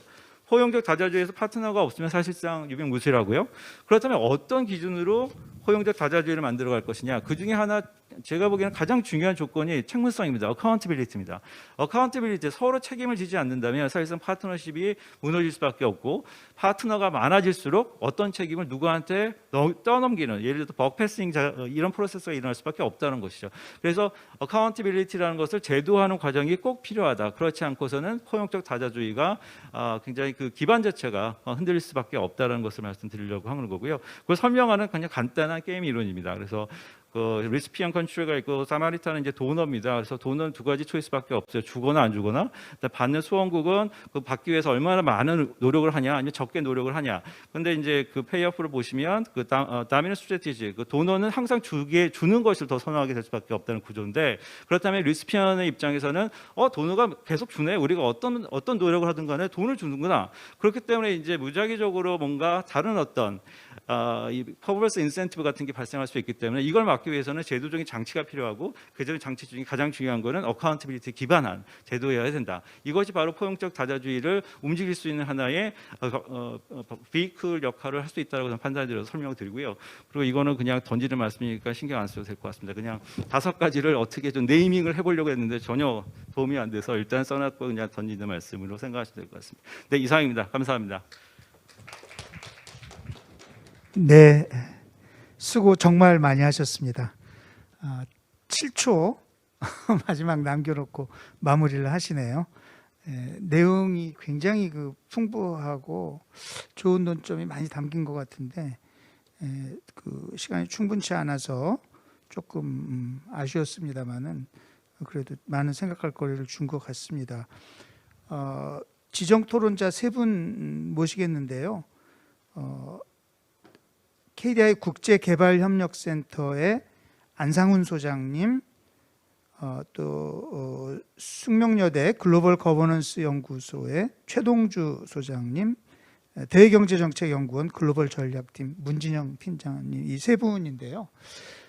저희가 약간의 또 발표하신 분들하고 의견 교환을 조금 하고 하려면은 한 분이 7분 정도씩 토론자분들께 토론 부탁드리겠습니다. 안상훈 소장님 먼저 해주실까요? 예, 감사합니다. 아까 성경룡 이사장님도 말씀을 하셨고 또 유종일 원장님도 말씀을 하셨는데 이번 2020 글로벌 코리아 박람회에서 이 세션이 가장 중요한 핵심적인 세션이었던 것 같고 거기 토론자로 참석하게 돼서 굉장히 영광입니다. 그리고 포용적 다자주의가 굉장히 정말 우리가 추구해야 될 방향이라는 생각을 한번 하게 됐습니다. 세 분 발표의 키워드만 생각을 해보면 중견국 전략, 해외 투자, 보편 가치 이 3가지 키워드를 엮어서 제가 토론을 해야 될 것 같은데요. 저는 지금 원장님께서도 말씀하셨지만 한국개발연구원의 국제개발협력센터 소장 일을 맡고 있습니다. 그래서 개발협력이라는 게 제 가장 큰 관심사이고 저희가 특히 하고 있는 일이 자금을 공유하는 일이라기보다는 지식을 나누고 공통의 문제를 같이 고민하는 게 저희 주 업무이기 때문에 그 차원에서 지금 나온 3가지 꼭지에 대해서 한번 차례로 소견을 말씀을 올리도록 하겠습니다. 첫 번째는 중견국 전략 부분인데요. 지금 김태환 교수님 오늘 발표하신 말씀을 제가 먼저 들었더라면 오늘 오전에 있던 행사에서 제가 훨씬 더 많이 배웠을 것 같아요. 오늘 오전에 국민경제자문회의에서 국제 컨퍼런스를 했고 주제가 미국 신정부 출범 이후 대외 경제 환경 전망 및 한국의 대응 방안 이런 거였는데 좁은 경제적인 시야뿐만이 아니라 국제관계 외교 차원에서 이 문제를 어떻게 봐야 될지를 다시 고민하게 됐습니다. 근데 중견국 전략과 관련해서는 저희가 하는 지식공유 사업이 왜 인기가 있나로 저는 이해를 했습니다. 저희 KSP라고 흔히 불리는데요. 국제개발 협력하는 쪽에서는 날리지 쉐어링 하면 이제는 그게 고유명사가 됐다고 합니다. 그거 한국에서 하는 사업. 그래서 우리가 하는 지식공유 사업이 지금까지 한 10년 정도 됐고요. 사업 숫자로는 1200개가 넘었고 대상국이 84개국에 이르렀습니다. 그리고 지금도 수요가 계속 늘고 있습니다. 근데 왜 그렇게 수요가 느는가 했더니 그것은 한국의 굉장히 독특한 위치 때문인 것 같습니다. 월드뱅크 전임 총재를 하셨던 김용 총재께서 말씀하셨듯이 한국은 발전의 모든 단계를 짧은 시간 내에 다 경험한 나라다 이런 평도 했었고요. 콜롬비아 대학의 제프리 sak스 교수는 한국은 후진국의 기억을 여전히 생생히 간직하고 있고 또한 선진국으로서의 이점도 갖고 있기 때문에 국제사회에 기여할 바가 많다 이런 얘기도 하고요. 지난주에 UNDP 서울 사무소장인 스테판 클링거빌이라는 분하고 행사를 하나 같이 하고 끝나고 나서 식사도 한번 같이 했는데 그분은 국제개발협력 업무를 쭉 오랜 기간 동안 하신 분인데 이분 말씀이 아프리카나 이런 독일 분입니다. 근데 아프리카 정부들한테 선진국에서 돈을 주면서 뭐 이것도 해보고 저것도 해보라고 얘기할 적에는 그럴 적에는 월드뱅크랑도 하고 독일 원조기관과도 하는데 니네 돈 갖고 뭐 할래 그러면 우리는 그 돈으로 한국 거 하겠다 이렇게 얘기를 한답니다. 그러니까 자기네들 돈 갖고 할 일은 한국 거 하고 싶다는 게 굉장히 특별한 거 아니냐 얘기를 한 것이고요. 그게 뭐냐 하면 아까 이미 언급한 바와 같이 선진국과 달리 한국의 독특한 지위 때문에 후진국들은 선진국이 하라는 거는 뭐 크게 감동을 안 하는데 한국이 했다 하면은 그게 뭔지 알고 싶어 한다는 독특한 위치가 있고요. 또 하나는 선진국들은 도와주는 게 이게 우리를 돕자고 하는 일인지 자기네 국익을 챙기는 건지 잘 모르겠고 너무 커서 우리한테 위협이 되는데 이를테면 중국이 엄청나게 아프리카에 돈을 쏟아부는데 그 도움을 받고 봤더니 이게 우리한테 이로운 일이 아니라 중국 사람들 몰려오는 일이네 라는 것으로 경계심을 가졌는데 한국은 그런 위험이 별로 없다. 그런 의미에서 우리의 위치가 중견국 전략을 가지고 우리 개발 협력의 협력국들과 허심탄회하게 진지하게 고민하기에 굉장히 좋은 위치가 아닌가 하는 것을 확인하게 되었습니다. 두 번째로는 이제 해외 투자 관련인데요. 제가 국제개발협력센터 소장을 작년 9월부터 맡게 돼서 초반에 출장을 굉장히 많이 다녔습니다. 코로나 때문에 이제 그 이후로는 못 다녔지만 그래서 특히 이제 아시아권에서는 라오스, 캄보디아, 미얀마 여기를 같은 시기에 쭉 갔는데요. 가보면 공항하고 공항에서 시내로 들어가는 길을 중국이 지어줬거나 아니면 일본이 지어줬습니다. 엄청난 물량 공세를 하고 있고요. 근데 우리가 같은 물량 공세로 경쟁이 될 것인가 하는 고민이 있는데 그것에 대한 하나의 답은 월드뱅크도 얘기했지만 경제발전 혹은 개발의 관건은 자금이 아니라 지식이었다는 것입니다. 그래서 월드뱅크도 날리지뱅크가 되고 싶다 하고 근데 우리가 지난 반세기 동안 굉장히 어려움을 겪어가면서 분투를 해서 만든 경제발전의 성과가 우리한테 지식으로 체화되어 있고 이것은 모든 나라들이 공유하고자 한다 하는 점이고요. 그런 면에서 보면 김종훈 팀장님도 말씀을 해주셨지만 우리도 그동안 수원국에서 이제는 원조의 공유국으로 가서 적극적인 역할을 해야 되겠지만 거기에 빠질 수 없는 컴포넌트가 지식인 거고 그게 우리의 강점일 수도 있다 이런 생각을 해봅니다. 그래서 어떤 면에서 보면 자금을 주는데 그것을 그냥 무상으로 줄 것이냐 코이카처럼 아니면 좋은 계획에 근거해서 빌려줄 것이냐 수출입은행처럼 이런 큰 모형이 있는데 그것에 추가되는 컴포넌트는 지식 공유가 아닌가 생각을 하고 있습니다. 마지막으로 보편 가치에 관한 것인데요. 실은 제가 김태기 교수님이 지난주인가 철원 포럼에서 세션을 맡아서 저장으로 하시는 행사를 화상으로 보면서 굉장히 큰 인상을 받았는데 지금 고민은 이런 것 같습니다. 우리가 한편으로는 국제개발 협력을 할 적에 이게 우리 국익에 무슨 도움이 될까? 어떻게 하면 경제협력으로 연결이 될까? 어떻게 하면 우리 기업이 해외 진출하는데 도움을 받을까? 일종의 로비 수단으로 쓰는 그런 접근도 있을 수가 있는데 그게 아까 이미 말씀드린 것처럼 중국이나 일본에 대해서 개발도상국들이 의구심을 갖는 이유가 됐고 저희가 오늘 포용적 다자주의라는 가치 그리고 보편 가치를 강조해야 될 이유가 그런 것 같습니다. 그런 면에서 보면 이미 말씀하셨지만 지속가능 발전 목표 SDG에서도 언급되는 17개의 목표가 있고요. 그거를 예전에 논의하는 단계에서 5P로 요약을 했었습니다. 평화, 번영, 사람, 지구, 그리고 파트너십. 사실은 굉장히 중요한 가치를 포괄적으로 대단히 잘 담았다고 생각이 드는데요. 이제 저희는 국제개발협력센터에서 경제만을 보지만 우리의 목표는 번영이기도 하고 그 번영은 평화 없이는 불가능한 것이기 때문에 평화라는 게 굉장히 중요한 축이 될 것 같고 이 모든 것이 어떤 경제적인 이해에 국한된 게 아니라 사람에 기여하는 노력이 돼야 되고 우리 지구 환경을 지키는 일이어야 된다. 그리고 마지막으로 파트너십 이 부분을 제가 강조하고 싶은 이유는 저희 국제개발협력을 고민하는 서클 사이에서 계속 고민하는 게 뭐냐면 국익이 먼저냐 아니면 보편 가치가 먼저냐 이런 논쟁도 있고요. 어떻게 보면 국민의 혈세로 국제개발협력으로 외국을 지원하는데 우리한테 국익에 도움이 안 되는 일을 해도 됐냐 이런 논란도 있는데 사실은 이것은 파트너십이라는 용어로 보면 두 개가 상충되는 가치가 아니라는 생각을 하게 됩니다. 결국 보편 가치의 수호가 우리 국익과 별개의 것이 아니라는 것이고요. 그런 면에서 보면 우리 코로나 상황에서 다시 한번 깨닫게 되는 것인데 좁은 의미의 국익만을 보면 큰 문제를 풀 수가 없다는 것입니다. 그러니까 외국의 코로나 팬데믹이 해결이 안 될 때 우리가 국경을 막는 걸로 아무런 도움이 안 되는 그런 것과 비슷한 것 같고요. 그런 면에서는 아까 처음에 했던 포용적 다자주의가 중요한 이유 중에 하나가 포용이라는 게 지금 우리 정부가 강조하는 혁신, 포용, 공정 중에 포용을 내팽개치고는 혁신도 불가능하다 하는 그런 문제.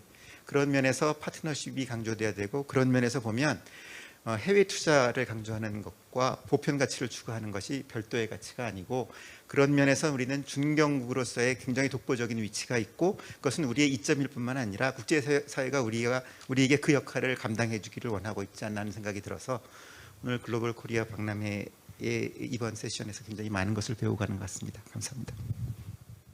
네, 좋은 토론 감사드리고요. 그런데 지금 시간이 좀 타이트해져서 우리 최동주 소장님하고 문진영 팀장님은 5분 정도 토론해 주시면 고맙겠습니다. 시간 좀 봐주시고요. 예, 알겠습니다. 저는 지구의 국제 질서의 헌정화가 계속 진행될 거라고 보는 입장입니다. 그러니까 하버마스가 얘기했던 국제 질서의 헌정화가 결국 가고 세계 정부의 역할이 결국은 부각되고 그 아래서 지역의 이 협의 스킴이 계속 발전할 거라는 입장인데 그런 징후가 사실은 계속 나타나고 있습니다. 미국이 팔레스타인 문제 때문에 이탈을 해도 유네스코의 30% 전체 예산의 30%를 미국이 냈었는데 그 중에 거의 다를 카타르가 메꿔준다든지 와 같은 현상들이 계속 나타나고 있고 브릭스뿐만 아니라 중견국들의 유엔 공여금이 계속 빠른 속도로 확대되고 있습니다. 빠르게 막고 있고, 그러니까 미국이 나간 구멍들을 굉장히 빠르게 또 유럽 국가들이 정체되어 있는 공여금을 중견국들이 빠르게 막고 있어서 그런 것들이 계속 진행될 거라고 보면은 중견국의 역할은 계속 확대될 수밖에 없고 거기서 한국이 어떤 선도적인 역할을 해야 되는 의무는 없지만 여전히 경쟁적 관계 속에서 우리의 할 일을 찾아야 된다는 명분은 충분하다고 봅니다.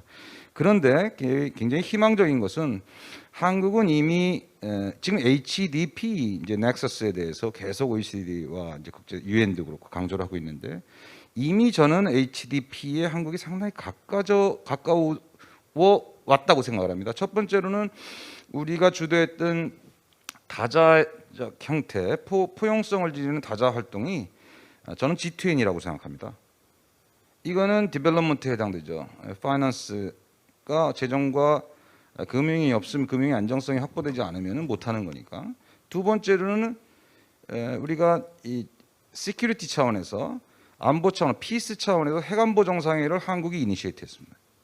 이 두 가지가 이미 한국이 이니시에이트해서 성공한 다자 틀입니다. 이게 레짐 수준에 지금은 머물러 있지만 서밋하고 레짐 수준에 머물러 있지만 또 최근에 우리 정부가 대통령이 직접 전 세계 보건과 관련된 국제 보건과 관련된 방역과 관련된 협의체를 만들겠다라고 본격적으로 프로포즈를 했습니다. 이런 현상들은 이미 HDP를 세 넥서스의 세 요소를 놓고 봤을 때 상당히 많이 접근했다. 그렇다 그러면은 앞으로 한국이 해야 되는 일은 무엇이냐? 저는 그 선도적 역할이 룰메이커는 아니더라도 논메이커는 돼야 된다라고 생각합니다. 지금 중국이 가장 벽에 부딪혔고 그 많은 돈을 들여가면서도 결국은 이 서구의 그 행위자들이 도너들이 가졌던 그 밸류하고 정책과 중국이 추구했던 것하고 충돌을 했었지만 지금은 인터위빙 하고 있거든요. 서로 컨버전하는 상태가 됐고 그게 결국은 HDP로 저는 나타났다라고 인식을 하는데 그런 면에서 봤을 때 우리가 논메이커로서 기능할 수 있느냐에 대한 고민 그것들은 앞으로 지속돼야 된다라고 생각합니다. 또 하나는 레짐 수준에서의 다자와 유엔 중심으로 벌어지는 이 국가 간, 정부 간 다자에 대해서는 차원이 다른 접근이 있어야 된다고 보는데, 이미 레짐 수준에서의 접근 또는 지역 내에서의 서밋을 통한 접근들은 한아세안이라든지 신남방 정책이나 신북방 정책에서, 특히 신남방 정책에서는 이미 역사의 공감, 그다음에 민주주의에 대한 필요성, 전쟁의 경험 등으로 인해 가지고 우리 대통령이 처음으로 기립박수를 받았어요. 전 10개 회원국 정상들한테, 지금 마닐라에서. 그런 것들은 포용성에 대한 진정성이 보여줬기 때문에 가능한 것들이거든요. 그렇다 그러면 우리의 포용성에 대한 진정성은 사실은 IGO, 즉 인터거버먼트 오거니제이션을 통해서 더 강화될 필요가 있다라는 생각이 듭니다. 그다음에 제가 하나 더 말씀드리고 싶은 것은 아까 엑심의 역할인데, 우리 한국수출입은행의 역할이 조금 더 도전적이어야 된다고 생각합니다. 지금 중국은 AIIB, 일본은 ADB, 미국은 IADB, 유럽은 EDRB, 다 자기들이 이런 포용성을 지닌 활동을 할 수 있는 사실은 플레이보드를 쥐고 있어요.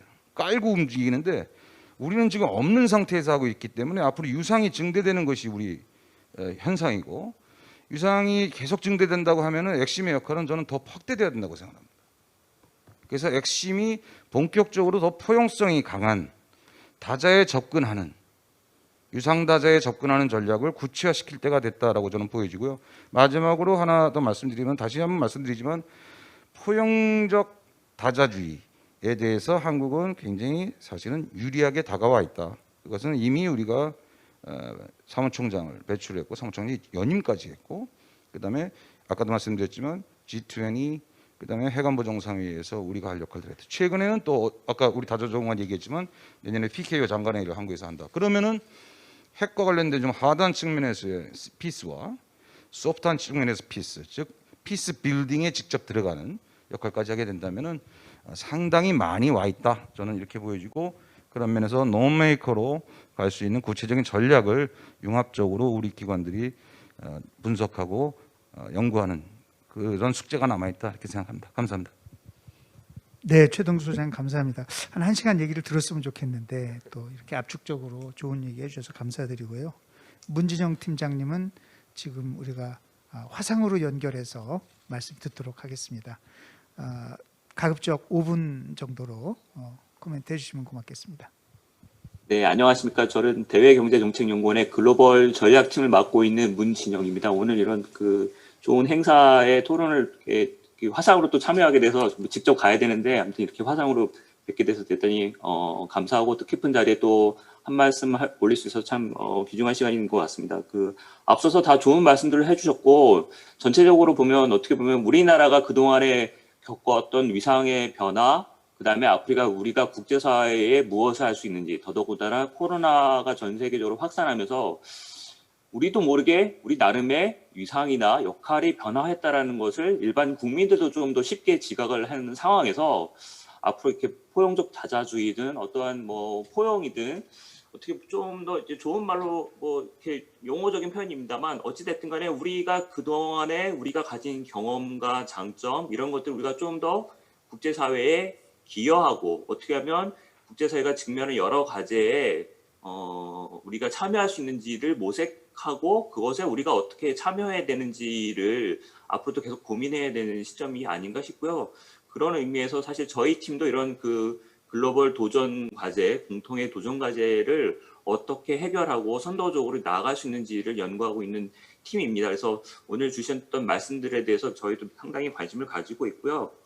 그런 측면에서 봤을 때 우리가 앞으로 조금 더 국제사회에서 기여할 수 있는 부분이 무엇이고, 글로벌 가치는 또한 우리가 무엇을 할 수 있고, 국제협력은 무엇을 해야 되는지를 좀 더 진지하게 바라봐야 되지 않는가.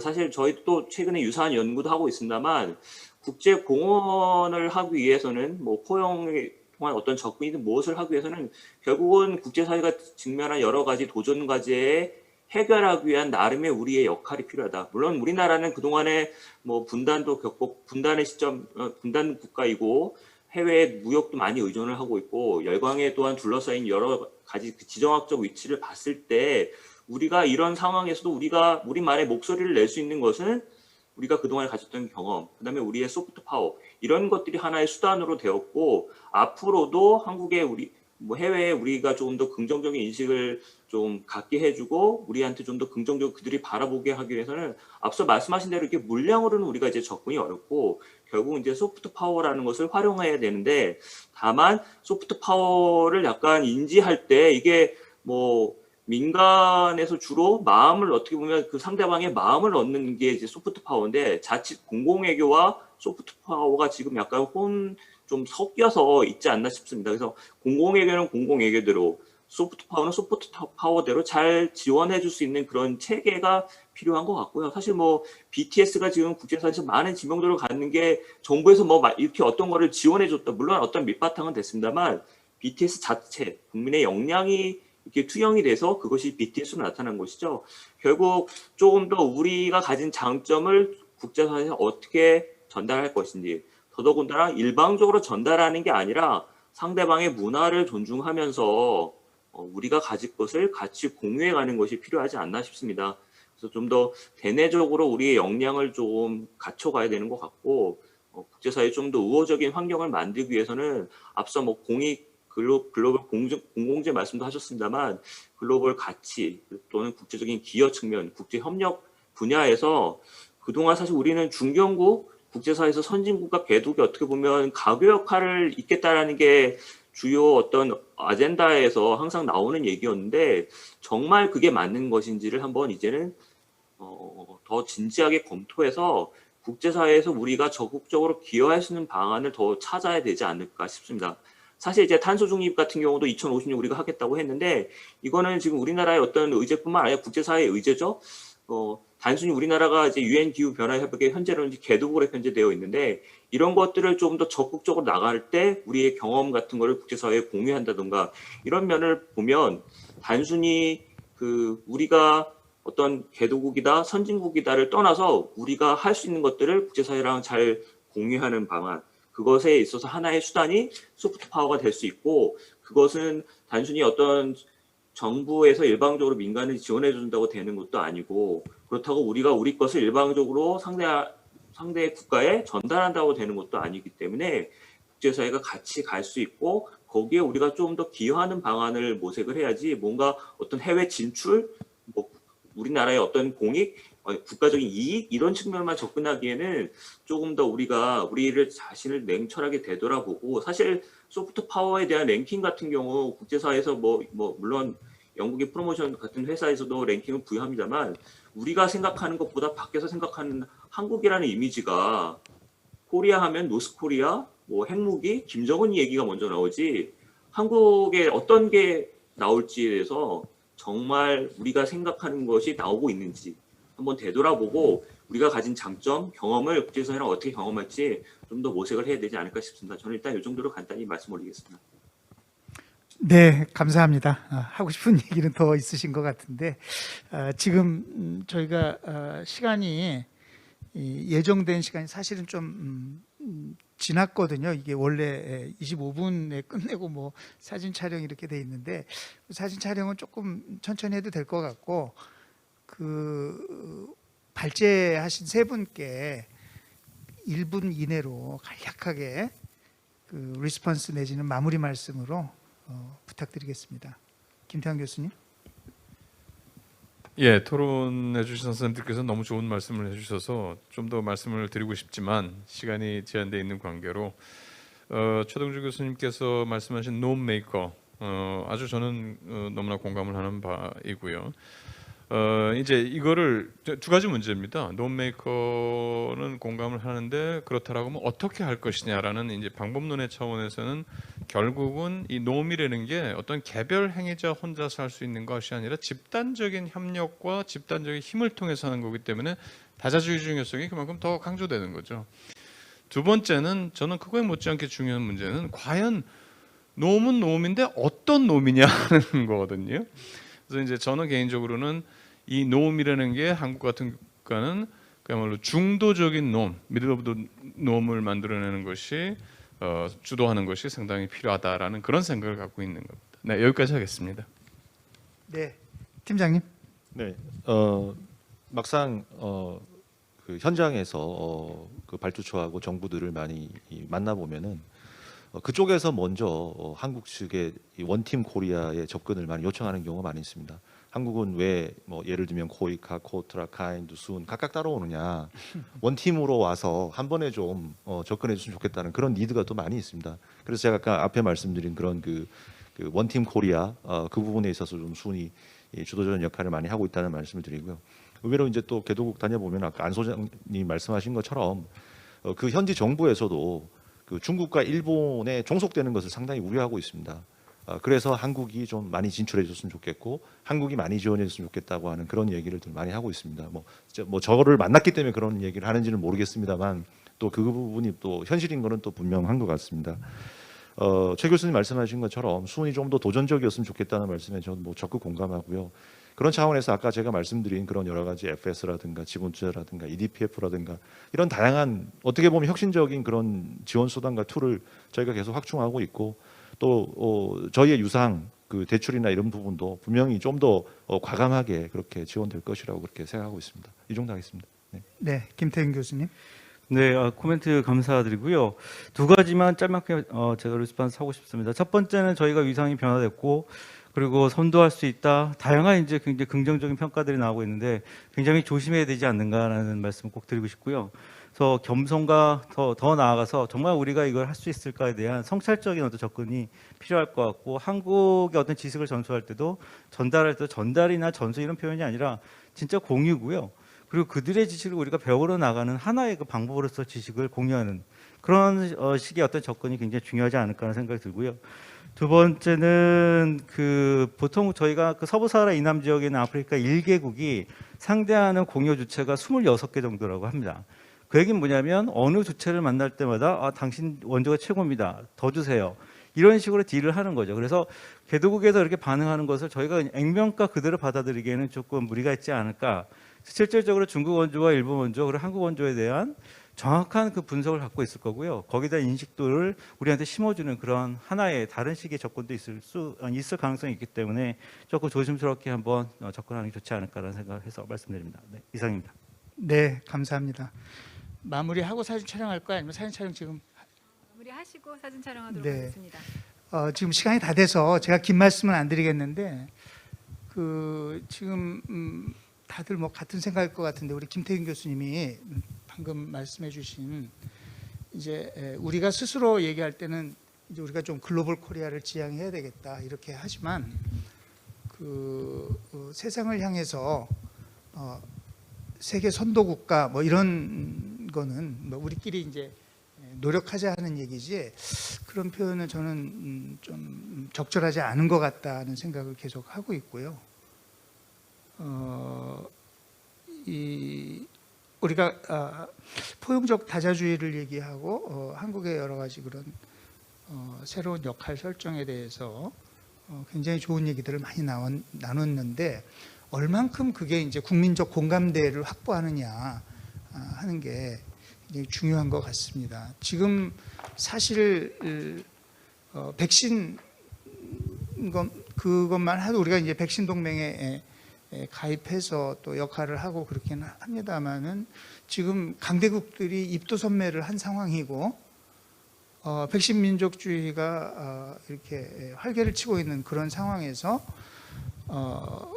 우리 벌써 일부 언론에서 한국 정부는 뭐 왜 그렇게 빨리 확보 안 했냐 뭐 이런 얘기들이 나오고 하는데 이게 얼마나 우리 국민들한테 공감대를 확보할 수 있을 것인지 이제 그런 고민이 좀 들고요. 마지막으로 제가 드리고 싶은 말씀은 저희가 그 개발 협력 분야에 있어서도 저희 대학원이 개도국 학생들 교육이나 또 여러 가지 컨설팅이나 이런 걸 통해서 역할을 하고 있고 저희가 또 작년부터는 공공외교 미국 유럽 쪽으로 해서 공공외교에 관해서도 작지만 역할을 좀 시작을 했고 그렇기 때문에 오늘 이 세션을 제가 쭉 그 얘기를 들으면서 정말 그 중요한 논의들이 그리고 개념적인 논의도 있겠지만 또 아주 구체적인 그런 대안을 모색하는 것까지 하는 논의들이 필요하겠구나. 이것이 굉장히 중요하구나. 이런 거를 제가 깨달았어요. 그래서 저희 대학원에서 앞으로도 이거 관련된 더 깊은 논의를 하는 그런 자리들을 좀 만들어봐야 되겠다. 이런 생각을 했고 여기 참여해주신 전문가 선생님들한테 앞으로 그런 자리에도 함께 할 수 있기를 꼭 바라고 요청드린다는 말씀 드리고 싶습니다. 너무 그 귀한 말씀들 주신 발표자 토론자 선생님들께 다시 한번 깊은 감사를 드리면서 이 세션 마치도록 하겠습니다. 고맙습니다. 감사합니다. 무대 내려가시기 전에 저희 기념 촬영 한번 하도록 하겠습니다. 무대 앞으로 서주시면 감사하겠습니다.